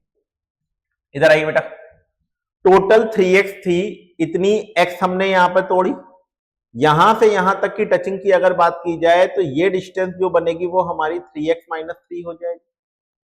इतनी 3 थी बेटा, टोटल 3x थी, तो टोटल हो जाएगी 3x माइनस 3, क्योंकि ये इसकी 3 टाइम्स दे रखी थी क्वेश्चन में। अब अगर ये डिस्टेंस हुई तो ये भी 3x माइनस 3 हो जाएगी, और ये डिस्टेंस जो निकल के आई वो हमारे लिए x माइनस 3 है, क्योंकि आउटर पॉइंट से जो टेंजेंट ड्रॉ की जाती है उनकी लेंथ इक्वल होती है। तो अब अगर इस डायग्राम को ध्यान से एनालाइज करो, ये 3 है, ये 3 है, टोटल हमारी 6 हो गई। अब अगर ये टोटल 6 हो गई, इधर वाले पार्ट को देखा जाए तो ये डिस्टेंस हमारी जो बची थी ये हमारी 2x थी, क्योंकि इतनी डिस्टेंस हमारी x थी, टोटल 3x थी, तो ये डिस्टेंस हमारी 2x थी बेटा। तो ये 2x है, ये हमारी 6 है, और ये टोटल डिस्टेंस मिलके हो गई 4x माइनस 6, 3x माइनस 3 और x माइनस 3 मिलके 4x माइनस 6। तो अब एक ये राइट एंगल ट्रायंगल बन रहा है, तो इसमें अगर हम पाइथागोरस लगा दें तो 4x माइनस 6 का whole square that should be equal to, नीचे हो जाएगा 2x का होल स्क्वायर प्लस 6 स्क्वायर, तो ये आ गया हमारा finally 16x square plus 36 minus 48x, that should be equal to 4x square plus 36 cancel out हो गया, इसको तो शिफ्ट किया तो 12x square is equal to 48x, एक x से एक x काटा, 12 4 जा 48, यानी कि x की वैल्यू हमारी 4 निकल के आ गई। अब अगर x की वैल्यू 4 निकल के आ गई तो इसका मतलब ये वाली साइड जो हो गई वो 4 हो गई, और ये वाली इसकी 3 टाइम्स थी, तो ये 12 हो गई। तो हमसे क्वेश्चन में पूछा है एरिया ऑफ ट्रेपेजियम, तो एरिया ऑफ ट्रेपेजियम हो जाएगा 1/2 half sum of parallel side, यानी 4 + 12 इनटू हाइट हमारी कितनी बेटा 6, तो कुल मिलाकर अपने पास कैलकुलेशन हो गई 1/2 16 इंटू 6, तो इसको सिंप्लीफाई कर दो, 16 3 जा 48, तो the answer of this question is 48 square. तो सिंपल सा क्वेश्चन था ज्योमेट्री का, और मतलब बहुत यूज टू क्वेश्चन था आपके लिए, कुछ भी इसमें ऐसा खास नहीं था जिसमें आपको करने में कोई दिक्कत होती, तो बस आप प्रोसीड करते जाइए, क्वेश्चन अपने आप सॉल्व हो जाता, कहीं भी उसमें ऐसा कोई दिक्कत नहीं थी। इस टाइप का क्वेश्चन हम उम्मीद करते हैं जैट में इस टाइप की वैरायटी आपको मिल सकती है, तो प्रिपेयर रहिएगा जैट के लिए, या अगर दैट में इस टाइप का कोई क्वेश्चन मिलता है तो आप उसको करने की कोशिश करिएगा with the help of this question. चलिए move on to the next question. It is a Venn diagram question, और इसमें सिर्फ और सिर्फ लैंग्वेज को समझ के बनाते चले जाना था क्वेश्चंस को, और चीजों को कर लेना था। तो क्वेश्चन को पढ़ते हैं एक एक करके और समझने की कोशिश करते हैं कि क्या क्या हमको करना था। In a class of 150 students, 75 students choose physics, 111 choose mathematics, and 40 students choose chemistry. So this is the basic 3 set question.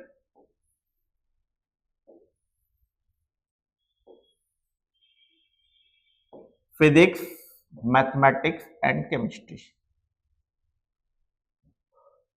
Question में कहा गया है फिजिक्स में 75 स्टूडेंट्स हैं, तो फिजिक्स वाले में लिख लिया बेटा टोटल 75, मैथमेटिक्स वाले में 111 है, यहाँ पे 111 लिख लिया, और केमिस्ट्री वाले में 40 है, तो यहाँ पे हमने 40 लिख लिया। All student chose at least one of the 3 subject, मतलब तीनों में जो कॉमन है, like suppose this number is A, तो according to the question A should be greater than equal to 1, A की वैल्यू 1 से बड़ी है, एक चीज क्वेश्चन में ये गिवन है। नाउ अब अच्छे से लैंग्वेज को समझना है। The number of student who choose physics and chemistry is equal to the number of student who choose chemistry and mathematics. Physics and chemistry में हमने यहां पे सपोज कर लीजिए बी मान लिया। अब अगर हमने यहां पर बी मान लिया तो उसने बोला है केमिस्ट्री एंड मैथमेटिक्स में भी सेम है, तो केमिस्ट्री और मैथमेटिक्स में भी ए यहां पे कॉमन है, तो यहां पे हमारा बी हो जाएगा। ये हो गया and this is the half of the number of student who choose physics and mathematics. Physics and mathematics ये पूरा है, और अगर हम यहां पर बात करें ये दोनों जो है ये हमारे पास a प्लस बी है, और फिजिक्स एंड मैथमेटिक्स वाला हो जाएगा 2 टाइम्स a प्लस बी। मतलब ये जो है फिजिक्स एंड मैथमेटिक्स के हाफ है, तो मतलब फिजिक्स एंड मैथमेटिक्स इसका डबल होगा, तो वो हो जाएगा हमारा 2 टाइम्स a प्लस बी, मतलब 2a प्लस 2b। मतलब इस वाले में a ऑलरेडी हमारा इन्वॉल्व हो चुका है, तो यहां पर जो सिर्फ बचेगा हमारे पास that comes out to be 2b plus. तो यानी अगर हम बात करें कि फिजिक्स एंड मैथ में ओनली की बात करें तो वो 2b प्लस होगा, ये a होगा, ये होगा, ये b होगा। नाउ अब आपने कहा कि बाय दिस इंफॉर्मेशन हम अपने वेन डायग्राम को कंप्लीट करने की कोशिश करते हैं और हमसे इसमें पूछा है maximum possible value of the student who choose physics but not mathematics. तो आपने कहा फिजिक्स बट नॉट मैथमेटिक्स की बात करें तो फिजिक्स बट नॉट मैथमेटिक्स में इतना पोर्शन हमारा निकल के आएगा, तो उसके लिए हमें इस कैलकुलेशन को करना पड़ेगा। तो हम एक एक करके स्टार्ट करते हैं। अगर हम बात करें only physics, only physics, only physics का मतलब इतना पोर्शन,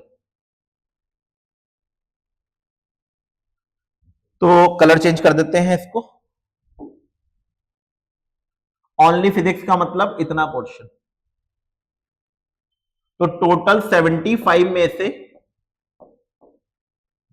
ये b हटा दीजिए, ये a हटा दीजिए, ये 2b प्लस a हटा दीजिए, तो ये कुल मिला के हो गया b plus a plus 2b plus a। ये हो गया ओनली फिजिक्स। इसको थोड़ा सिंप्लीफाई करके लिख देते हैं, ये हो जाएगा 3b प्लस 2a, ये only physics. Now only math,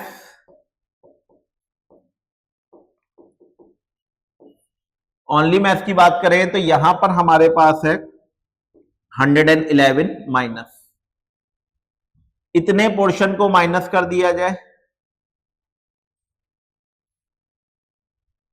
तो ये a है, ये b है और ये 2b प्लस a है, तो माइनस a हो गया, b हो गया और 2b प्लस a हो गया। तो this comes out to be a और a 2 बार, b 3 बार, तो 3b प्लस 2a। ये हो गया हमारा यहां पर मैथमेटिक्स वाले पार्ट के लिए।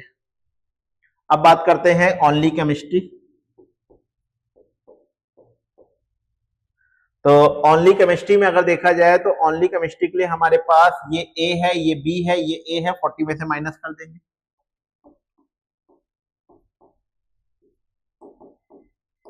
This comes out to be 40 minus a plus 2b। तो अब अगर बात की जाए कि टोटल हमें दे रखा था 150 स्टूडेंट्स, तो सारा मिलाकर हमारे पास 150 है, अलग अलग हमने सारे इंडिविजुअल निकाल लिए हैं। तो अब हम इक्वेशन फ्रेम करने जा रहे हैं। टोटल स्टूडेंट हमारे पास 150 है। ओनली फिजिक्स की बात की जाए तो ओनली फिजिक्स में है हमारे पास 75 minus 3b plus 2a, 75 minus 3b plus 2a plus, अगर हम बात करें केमिस्ट्री मैथमेटिक्स के लिए तो 111 minus 3b plus 2a, 111 minus 3b plus 2a plus, अगर हम केमिस्ट्री की बात करें तो ओनली केमिस्ट्री में है हमारे पास 40 minus a plus 2b, 40 minus a plus 2b। अब इसके अलावा BA, BA, AA, 2b plus a, ये सब मिलाकर 150 है, तो ये हो गया b और b 2b प्लस a और 2b plus a, 2b plus a, 2b 2b 4b हो गया और ये हो गया 2b, यानी कि 4b प्लस 2a। तो कुल मिलाकर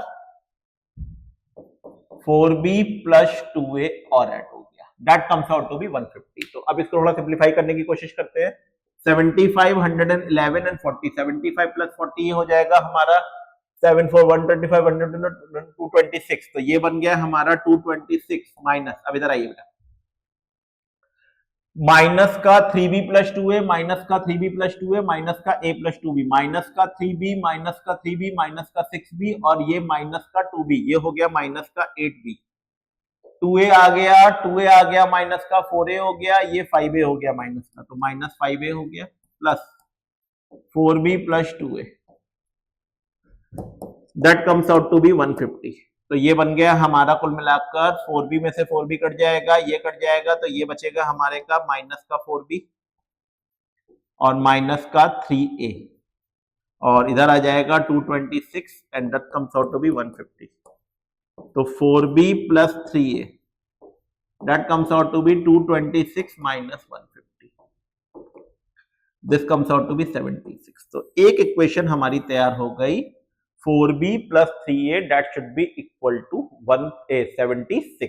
तो कुल मिलाकर जो पहली इक्वेशन हमने इतने डेटाबेस से निकाली वो हमारी निकल के आ गई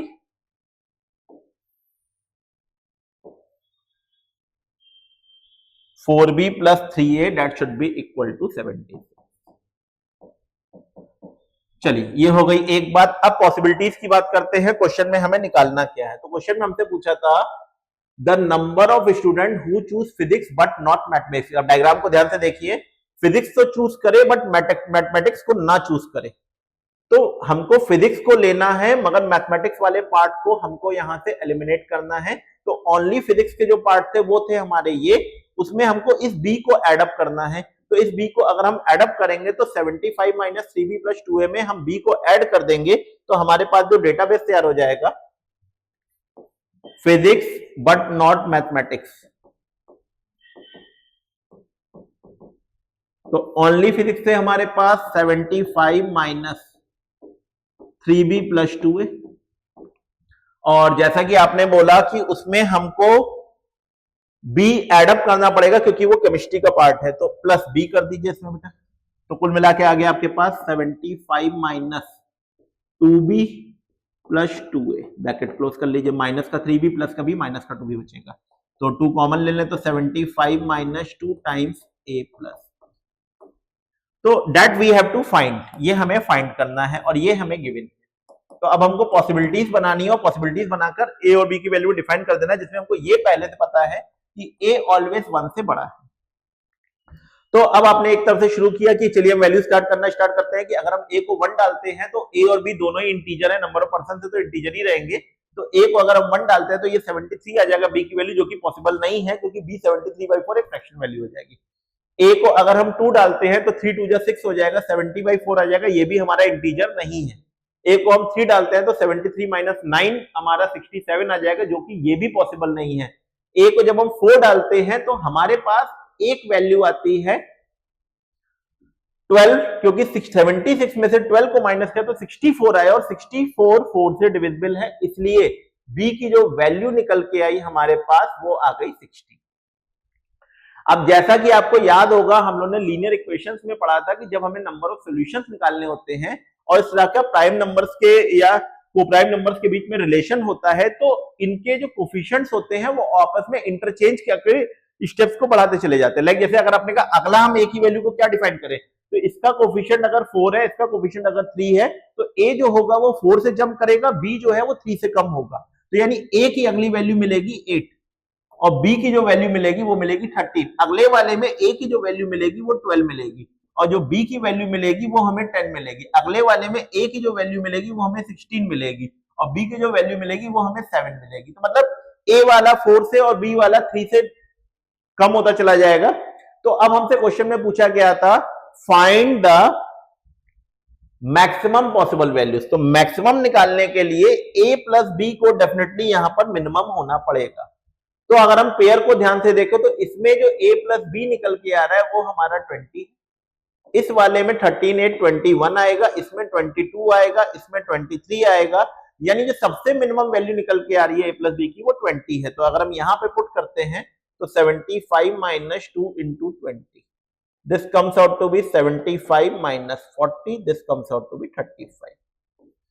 दैट मीन्स जो minimum maximum value of the only physics वाले थे जिसमें मैथमेटिक्स इंक्लूड नहीं था, this comes out to be 35। तो this is a calculation based question जिसमें आपको पॉसिबिलिटीज बनानी थी, तो मे भी हो सकता है तो इसमें आपको टाइम ज्यादा लग जाता, बट ये था कि इस तरह के काफी क्वेश्चन ऑलरेडी आपने ट्राई कर रखे थे और इस टाइप के पैटर्न को अगर जैसे ही आप जज कर ले जाते तो तुरंत पकड़ ले जाते कि क्वेश्चन को आंसर को कैसे डिफाइन करना था। तो कुल मिलाकर हमारे सेक्शन में जो क्वेश्चंस थे वो ये, बाकी सर ने ऑलरेडी आपको डिस्कस कर चुके हैं। तो इस तरह से स्लॉट 1, स्लॉट 2, स्लॉट 3 तीनों ही सेक्शन हम लोगों ने डिस्कस कर दिए हैं आपको। आप एक बार इनको अच्छे से एनालाइज करिए और ढूंढने की कोशिश करिए आपसे गलतियां कहां हुई, ठीक। और बाकी जो आपके एग्जाम बचे हैं उनको आप अच्छे से दीजिए।